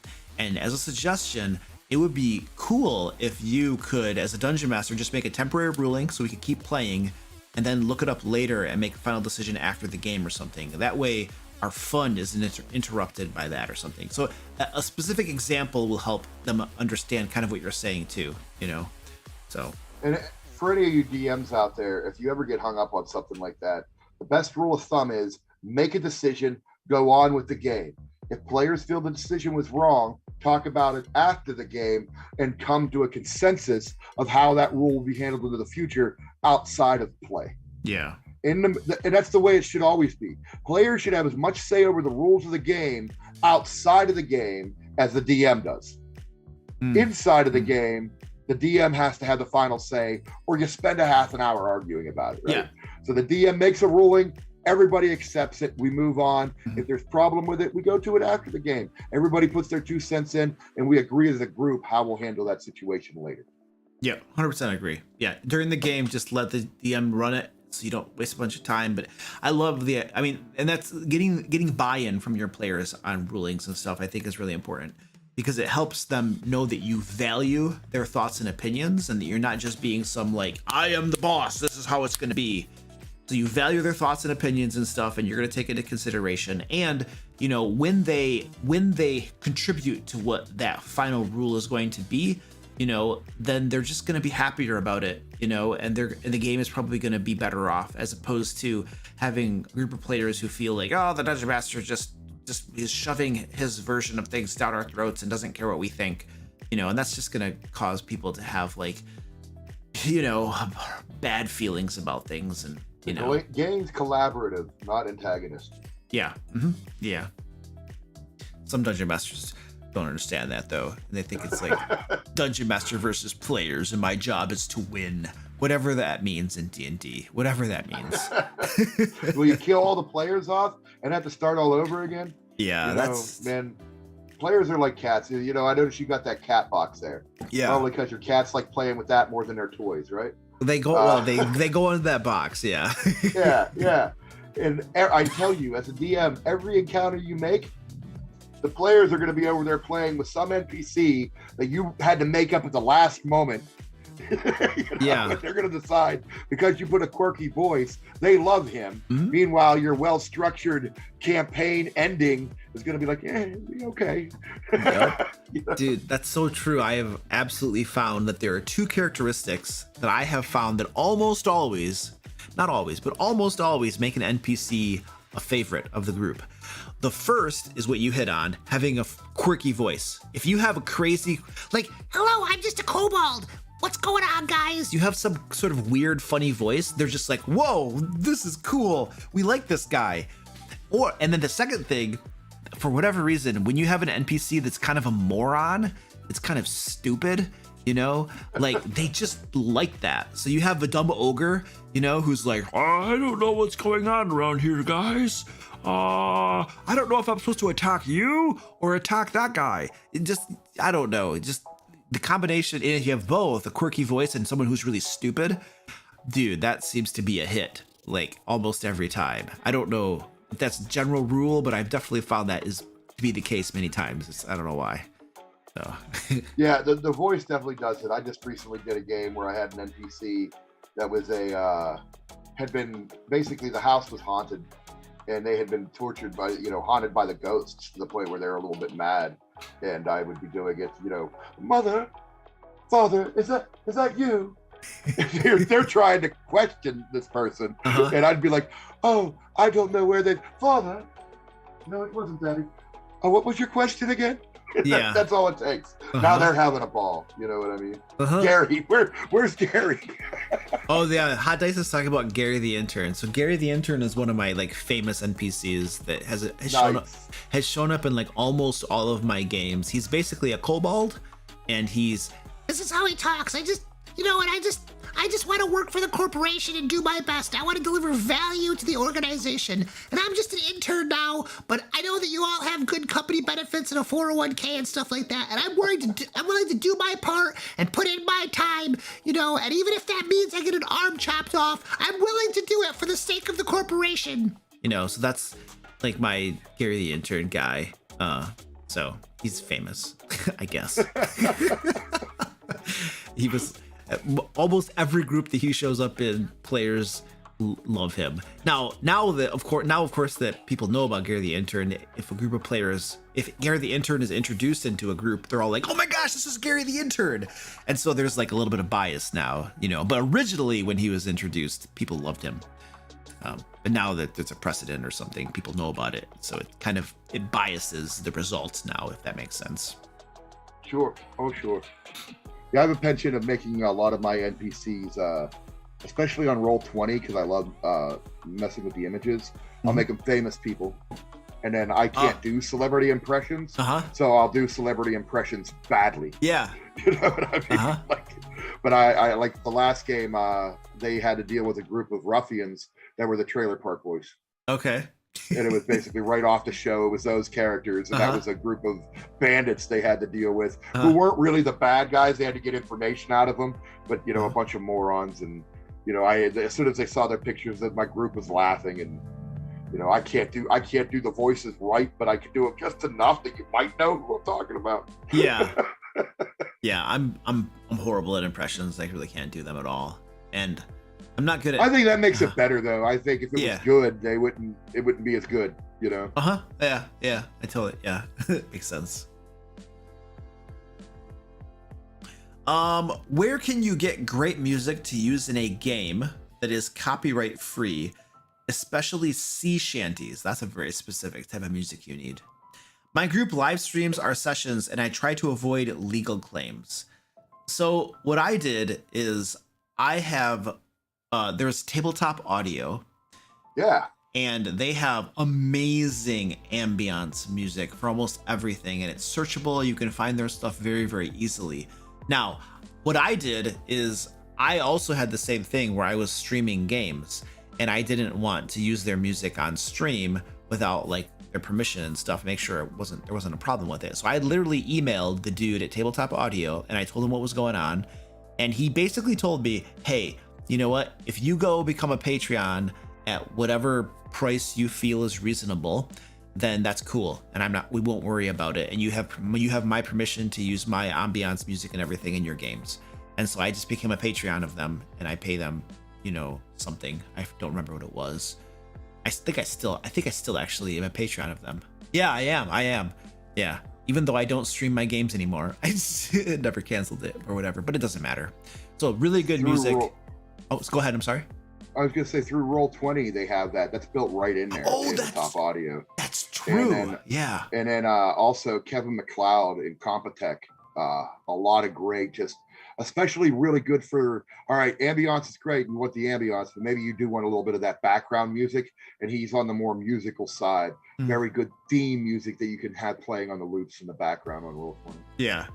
And that brings up a really good thing too, just the importance of having that background music or that ambiance music going, because I would try doing it over like my computer setup and stuff, but it didn't come across very well. But then I switched to using the Roll20 music, the actual player that's built into Roll20, and it works a whole lot better. Imagine that. Oh yeah. And I immediately got feedback from one or two of my players where they were like, by the way, Luke, I really like the game more now that you're using that ambiance music, so it made a difference in using some of that background music. So it definitely would encourage I think if people. You're using a virtual tabletop, you have to go all stops out. You're losing so much not hanging out with people in person. Yeah. That if you're going to go virtual, you need to use the bells and whistles virtual gives you to make up for what you're losing. And music is, I don't often have a lot of music playing in a live game, if any at all. But virtual tabletop, not only do I have the live music, oftentimes I even have sound effects queued up for important strikes or hits. Critical hits, things like that, so that there's a little extra punch to it, because I can't, Yeah, that's a good point. Yeah, because you lose that. There's that atmosphere at a in-person game that is not present. I can't even explain what it is, but it's this camaraderie, this atmosphere that just makes it way more exciting, and you lose that when you're playing online. And so, yeah, having nice maps, and then music and nice tokens and stuff, all of that helps make that online experience that much better. And you need to do that for sure. I know there are lots of different Patreons, for instance, where they just make maps for you. For DM Lair, we make maps as well for our patrons, but there are other Patreons that are dedicated solely to making maps. I'm a patron of another guy on Patreon that just makes maps because I want to make sure that I have really good maps for that online experience. But music too will help a whole ton as well. Handouts and stuff, checked out images. Incarnate? Yeah, I actually have a commercial subscription license or whatever to Incarnate. That changed my online virtual tabletop game drastically overnight. Yeah, you can make some really nice maps. I cheat though. I literally just pay people to make the maps for me because I don't have time. I'll draw if I have a game that I'm running, I run one-shot games for my patrons every month, and what I do is I'll create an adventure. I'll draw out a sketch of the map that I want, and then I'll just pay someone to make the map for me. I'll either do that, or the other thing that I like to do as well, if I don't have a specific thing that I have to have in the map, I'll just go out and find a pre-existing map. Oh, I do that a lot. And then I do that. You build the adventure around the map, and it works very well. Yep. That is a top tip for DMs right there, man. It's hey, I don't know what I want to do in this game tonight. Well, let me just go look at a map, and I'll just make the game based off of that. Dude, seriously, so I'm pretty decent at just kind of making up stuff on the fly, but there are some things that I can't really make up on the fly very well. A map is one of them, right? Yeah. And then the encounters and making the encounters nice and really cool and stuff like that. But if you give me a map, if I have the map and then I have a little bit of time to make out the encounters that I want to have, if that's all I have prepared, I can run a game with that, and I can make everything else up on the fly as we go. So yeah, it's in the details of the room, the stuff they find in there, a trap, a puzzle, just kind of like on the fly, just making junk up. But I need a map, and then I ideally want the encounters made, because otherwise I'm just kind of like flopping around and just throwing stuff in there, and it could be really crappy. So I like encounter cards. I have a lot of from over the years. I've been doing this for probably about 15 years now, and I have a couple of boxes of index cards of various challenge ratings that I can pull out. Okay. They all need updated to 5th edition. I haven't done that yet, but I can still do it on the fly especially with the new stat trackers cards. But I pull out a card, and it's like, what do I need? What environment? You're almost going off the old school. What environment are we in? Yeah. What challenge rating do I need? Oh, this sounds cool. Let's do this. Boom. You know what I mean? So I keep a lot of those handy. But that's not a game. You still need to. I think by encounter, you mean the actual, like, what are we doing here? You know what I mean? Why are we stabbing the bad guys? You know, right? What I mean? The premise, the plot line, the premise of the adventure, what's going on there, that sort of thing. That needs to be established, and then to have the different bad guy encounters that take place throughout the dungeon or whatever. So yeah, that's like the basic framework. I don't want to make that up on the fly, because that's like the backbone of the adventure. I want to have that stuff. Well, and if you're making it up on the fly, it makes your job harder, because now you've got to keep track of all that stuff you make up on the fly, because your players will want you to know. Like, if you add in a plot detail on the fly and you don't make a note of that, your players will remember it. They do. I guarantee it. They'll remember it a year from now. Yeah. Yeah. All right. Yes, they will. So for folks just joining us, I'm joined here tonight by Sketch, who works for Stack Up. They are a military charity that does lots of amazing stuff for our veterans and active service members. So Sketch, could you just give us a little 30-second detail of what Stack Up does? Yeah, right on. Stack Up helps veterans using video gaming with their mental health and aims to prevent veteran suicide. We do this in a couple different ways with our supply crate program, where we send gaming goodies all over the world to veterans and active duty troops.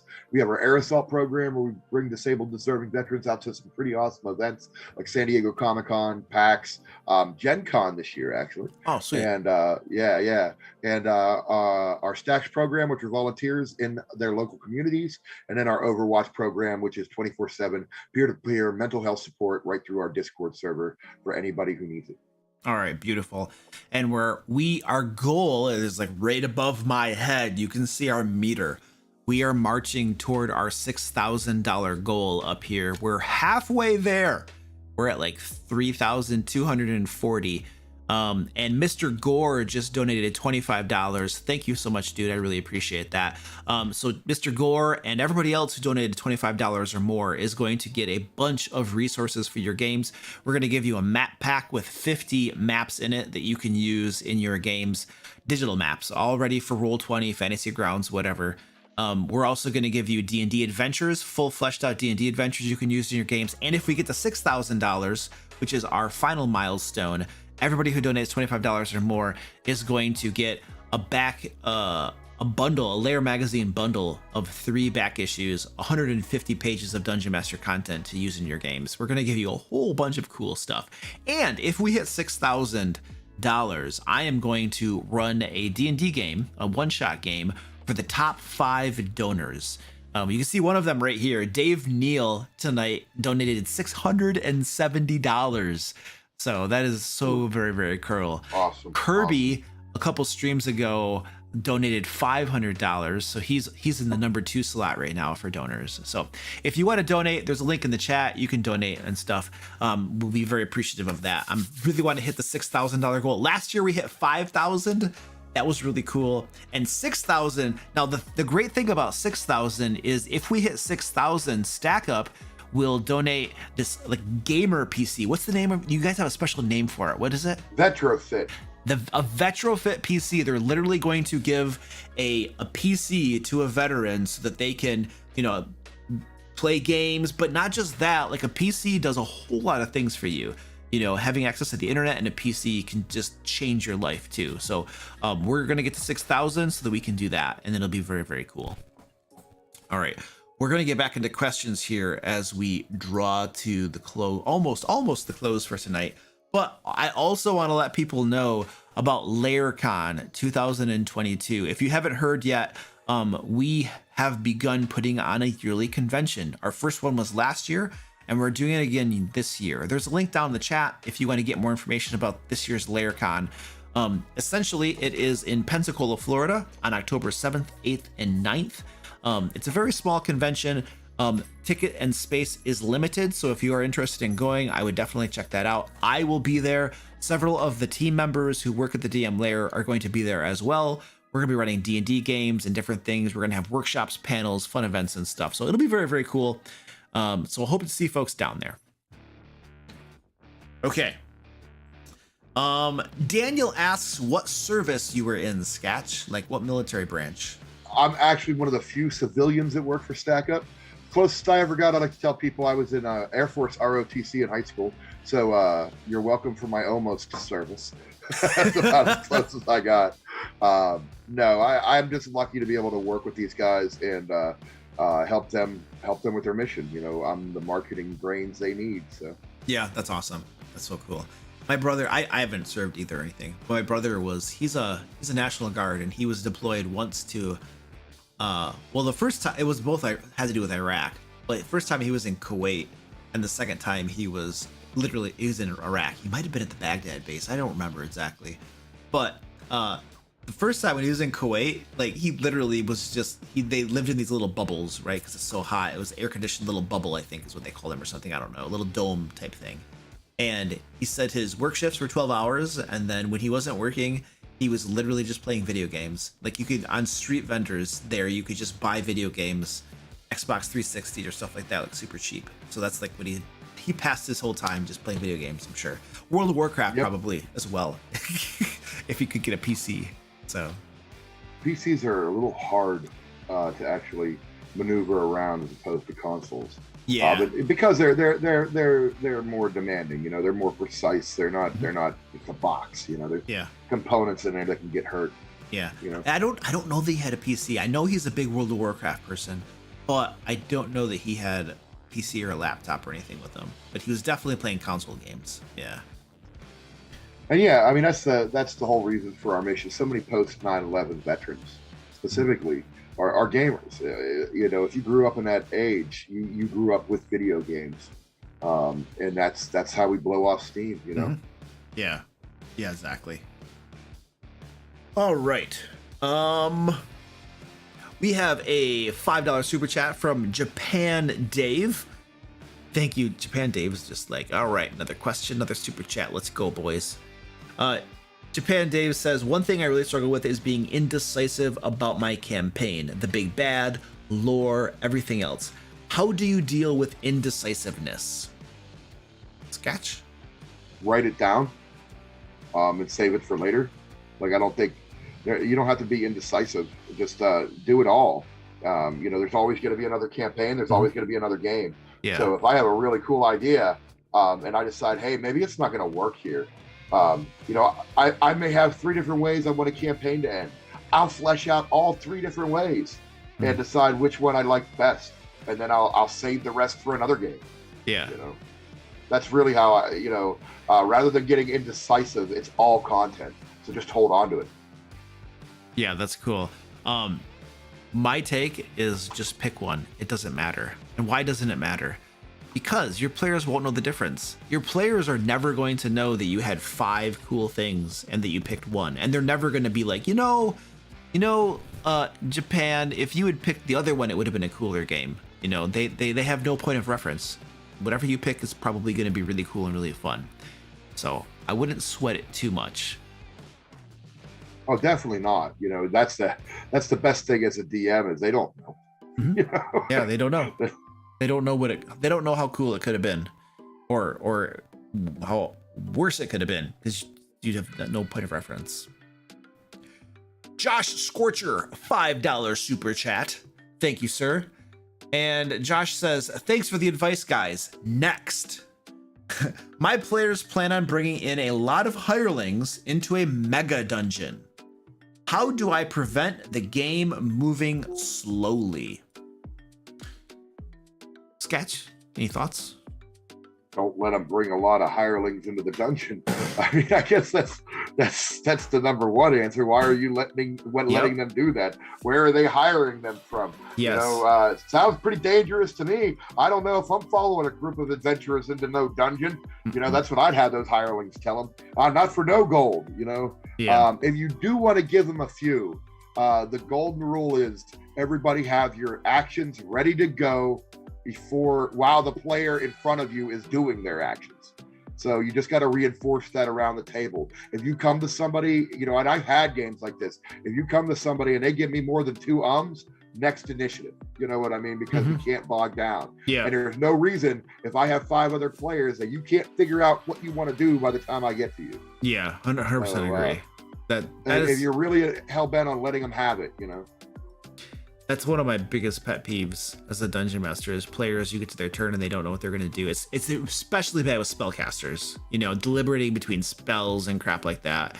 And it's like, part of me doesn't understand it because as a dungeon master, I'm just so accustomed to not even thinking in advance about what my characters or my monsters are going to do because I'm adjudicating everybody else, you know, and then getting to them and just making decisions like that and just doing it, you know, so that they can have 10 minutes sometimes between turns and still not figure it out is mind-boggling to me. I just don't know. And the classic counter argument is, well, you know, the situation of the combat is constantly changing, so things are changing, so the thing that I wanted to do no longer is effective, and so I have to reconsider it and stuff.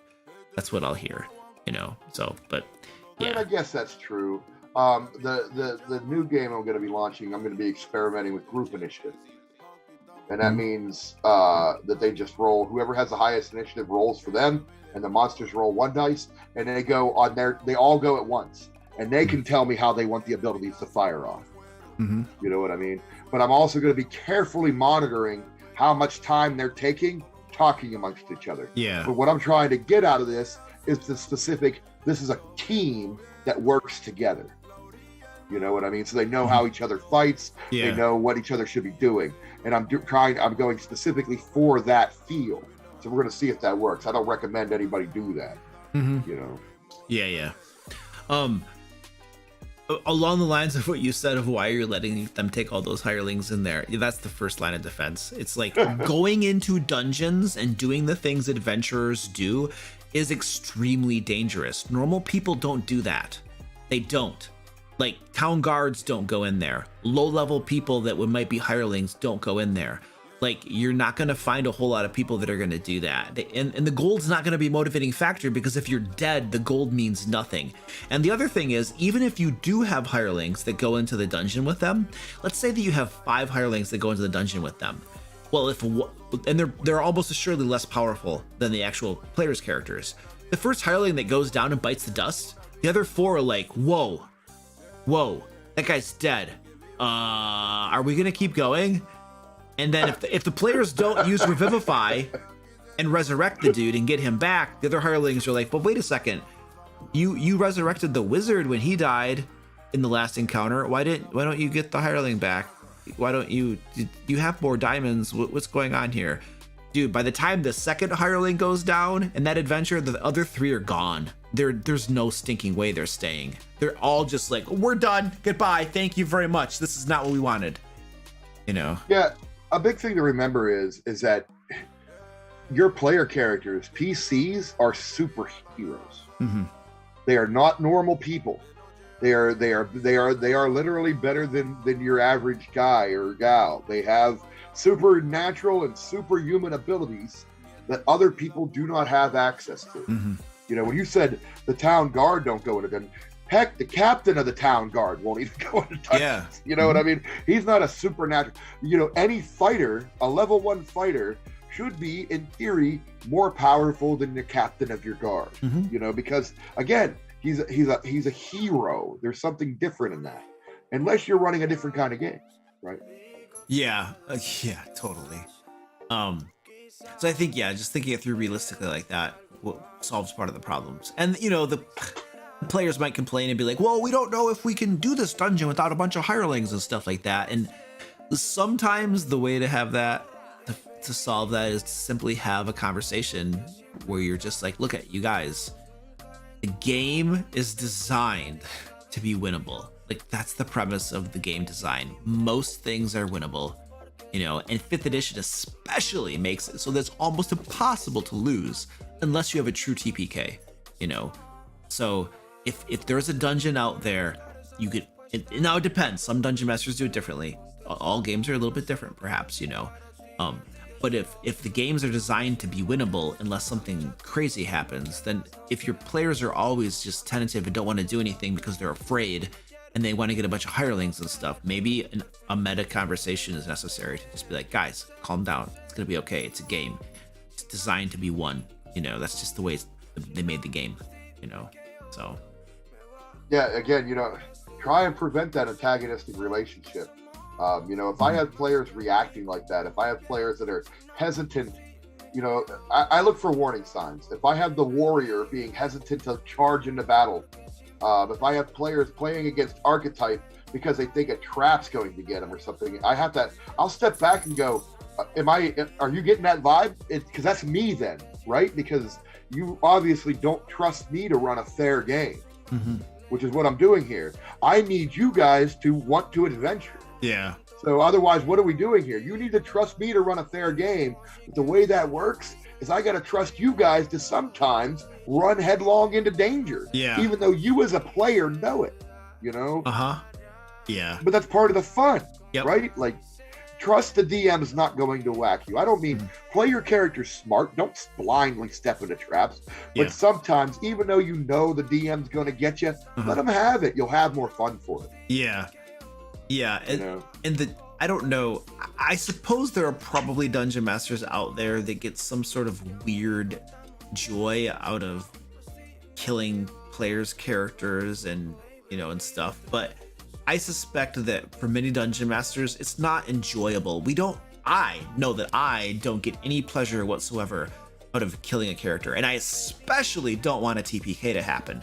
Now, I don't avoid it, because I want there to be challenge in the game. I want there to be the potential for great loss, because that makes the game more enjoyable. So I don't avoid it, but I don't like it because it's ultimately more work for me, especially in the case of a TPK. If you have a total party kill, everybody's got to create new characters, and some of them are going to be dissatisfied, and then you have to deal with a little bit of players feeling down about it. And then I might have to change things for the campaign. They might decide that they don't want to continue the campaign and they want to do a restart of something else, or do, you know, it's like that's I don't want to deal with that work. I really don't. I don't want there to be a TPK. That's a big pain in the butt for me. I don't want to go there. I would rather you guys win. But I'm not gonna stop a TPK. If you guys make a really bad decision going over your heads, like I had a group recently that was going against some really powerful enemies, and they did 0 research ahead of time to find out what the foe's capabilities were and stuff, and so they kind of went in blind, you know, right. And they wiped. They totally got TPK'd by it, you know. Maybe if they had done some research or something, they could have gone a little bit more prepared, potentially, you know. Who knows? It was still a really powerful enemy. They might have all died anyway. I don't know. But it's not enjoyable. Killing character. Killing an individual character in D&D 5th edition is meaningless, because they're going to get revivified, they're going to get resurrected. It's going to be fine. It's, you know, it pauses the adventure. I am a firm believer of letting the action dictate what should happen, and the moment and the storytelling dictate what should happen. Mm-hmm. And obviously, if the player is not playing smart, then they should be punished. You know, for those kind, I don't want to say punished, but Mm-hmm. you know, smart play is rewarded by rewards. Bad, you know, unsmart play is rewarded by falling into traps. Yeah, that's the way it works, right? Yeah, exactly. So, and that even goes down to, like, you know, if I have a player, and exactly, you know, we're in the middle of the campaign, and that player is going to go down, but the player is playing smartly, and maybe they are intentionally sacrificing. This just happened in my game. Mm-hmm. Player sacrificed himself to hold back the enemies while the other characters went away and got swept up in an avalanche. Mm-hmm. And like, that was it, man. He knew it was coming and chose to stay there, so that the other guys could get away. Thematically, he wanted that moment. And then I talked to him, and I'm like, I know he's the kind of guy that was perfectly happy letting that character die, but I go, do you want the character to die, or do you not want the character to die? Like, you know, let me work it out with you right now. Mm-hmm. He's like, well, if you have a way you can survive, that'd be great. I wasn't exactly expecting to get killed. I'm like, well, dude, it was an avalanche. What do you expect? Yeah. So he hadn't picked his animal companion for his ranger yet. Mm-hmm. So I had a Saint Bernard come and find him, Mm-hmm. drag him out, and he comes stumbling back to the party's camp late at night, shaking wet with this dog at his side. And now that's part of the story. And his character died, but now we have, instead of death, we have this story to tell. Yeah. Right? Look at it. Maybe instead of killing a character, that's a perfect time to lose an arm, lose an eye. Yeah. You know? Yeah. That's cool. We had in chat, a good point was brought up about the whole idea of bringing a bunch of hirelings into the dungeon, and the person said that if the characters who are superheroes aren't sure that they can survive the dungeon, what makes the hirelings think that they will be able to motivate them to go into the dungeon, you know? So. Well, yeah, heroes don't hire goons. Bad guys hire goons. Yeah, as fodder. You know? Yeah. Yeah, as fodder. Exactly. Heroes don't hire fodder. Yes, so the characters are basically hiring fodder that will die instead of them. Yeah. That questions how heroic and good they are, you know? You know, any lawful good character in that group can't let the hirelings come with. They'd have to be like, this is way too dangerous for you guys. You gotta stay here. Yeah. You know? Yeah, absolutely. All right, cool. We are drawing to a close of our time here. So what we're gonna do really quick, Sketch, is I am going to draw the winner of our giveaway tonight. we are doing a D&D book giveaway. There is a link down in the chat for anybody who wants to enter really quick, and I will draw the winner for the giveaway. I'm going to give you a couple minutes here to go ahead and enter into the giveaway if you have not done so already. And while folks are entering that, Sketch, if you can give us another 30-second plug for Stack Up, that would be wonderful.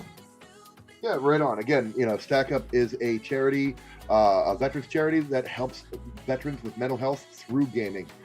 We do this through different ways, through our aerosol program, where we bring vets out to various events like E3 or PAX, through our Stacks program, where we have volunteers in communities that help on the ground. We have our supply crates, where we send gaming goodies all over the world to veterans and active duty troops. And then we have our Overwatch program, 24/7 peer-to-peer support through our Discord server anytime you need somebody to talk to. Awesome. Thanks so much. And I want to say thank you to the following people who have donated recently. Move to Roll, $25 donation. Thank you, dude. They say, big thanks for the DM advice. Your experience and advice makes other DMs like myself better at playing the game. Cool. Thanks, dude. I appreciate that.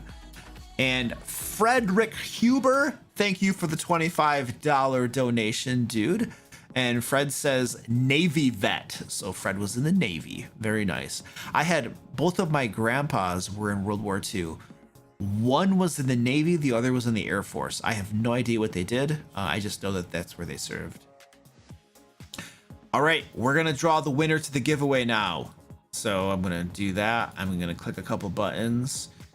Stand by. I am drawing now. Here we go. It's thinking. It's thinking. It's thinking. Hey! Theta Tag!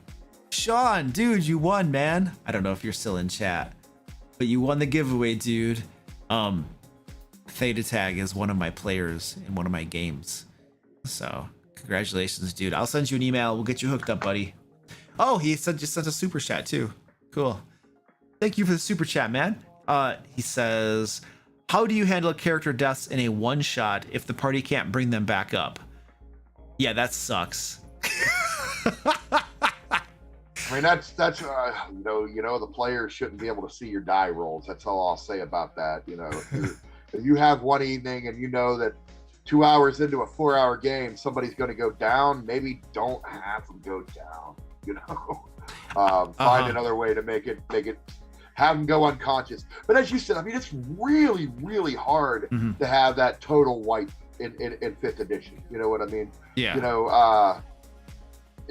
The unconscious thing, and then man, if they don't get somebody over there to stabilize them, I guess it's kind of on the other players. I don't know. Yeah, I mean, I would agree. I think if you're doing a one shot, that's probably one of the situations that I might fudge things so that they don't die. Because geez, it's a one shot game. They're only playing with you for one opportunity, and they die a couple hours into it, and then they don't get to play. I mean, that sucks. So you definitely don't want them to just get given by a random monster either. Like that would just be yeah. How deflating would that be? Yeah, I would probably. I played D&D one time. I died an hour into it, sat there where the rest of my friends had fun. Yep, that sucks. Yeah, and especially in my case, if it's like patrons who have been selected to play with me, you know what I mean? It's like they don't get to do that all the time. And here they're like, oh, they're all excited. They're gonna play it. They're gonna play it a one shot with him, and then I died 30 minutes into it, and I just sat there. Like that sucks. Yeah. So, all right. Well, thank you so much, Sketch. I really appreciate your coming on, talking D&D and stuff. And it has been really awesome. I'm tired. I'm gonna go to bed now, dude. And it looks like it's early for you. You're in California, man. It's all light out and stuff, man. It's 6 o'clock right now. It's nice. Yeah, it's 9 for me. Nice. I'm gonna ride my motorcycle home. Oh, cool. Awesome. That's sweet, dude. What do you got? Like a Harley or something else? No, Yamaha V-Star 950. Is that like what they call it? It's the cruiser type bike. It's a cruiser. Okay. Yeah. What do they call them? A crotch rocket is the other one. Yeah, the sports bike. Not one of those. I don't ride sports bikes. Yeah, that's not my style. Yeah, cruisers I think cruisers look a lot more comfortable to ride, right? It depends. I have people that I have friends that swear that the cruiser or the sport bike's more comfortable. Oh, really? I mean, I guess I couldn't imagine that for me. I'm a big guy. Yeah. But yeah, I mean, you are like kind of leaning forward. You're leaning on that tank. You know, I could see the appeal to it. Yeah. Yeah, it's probably more exhilarating because you're like got that forward pitch and the road is right there, and then you're right in it, you know. Yeah, I'm more of like you know, back here just chilled, you know. Yeah, Cool. All right, Matt. Well, thank you so much again. I really appreciate it, dude. And we'll hit you up another time, or Sean or something. We'll do these. We'll keep probably doing these things for you guys. I love working with you guys and supporting a worthy cause. So it's all very, very cool. Thanks for having me. It was a blast, man. Yep, absolutely. Cool. I'm gonna end the stream now. You can just stay on the call, Sketch, and we'll just do a quick little debrief. So, all right, ladies and gentlemen, that is all for the stream. We will see you next time. It has been wonderful. Goodbye.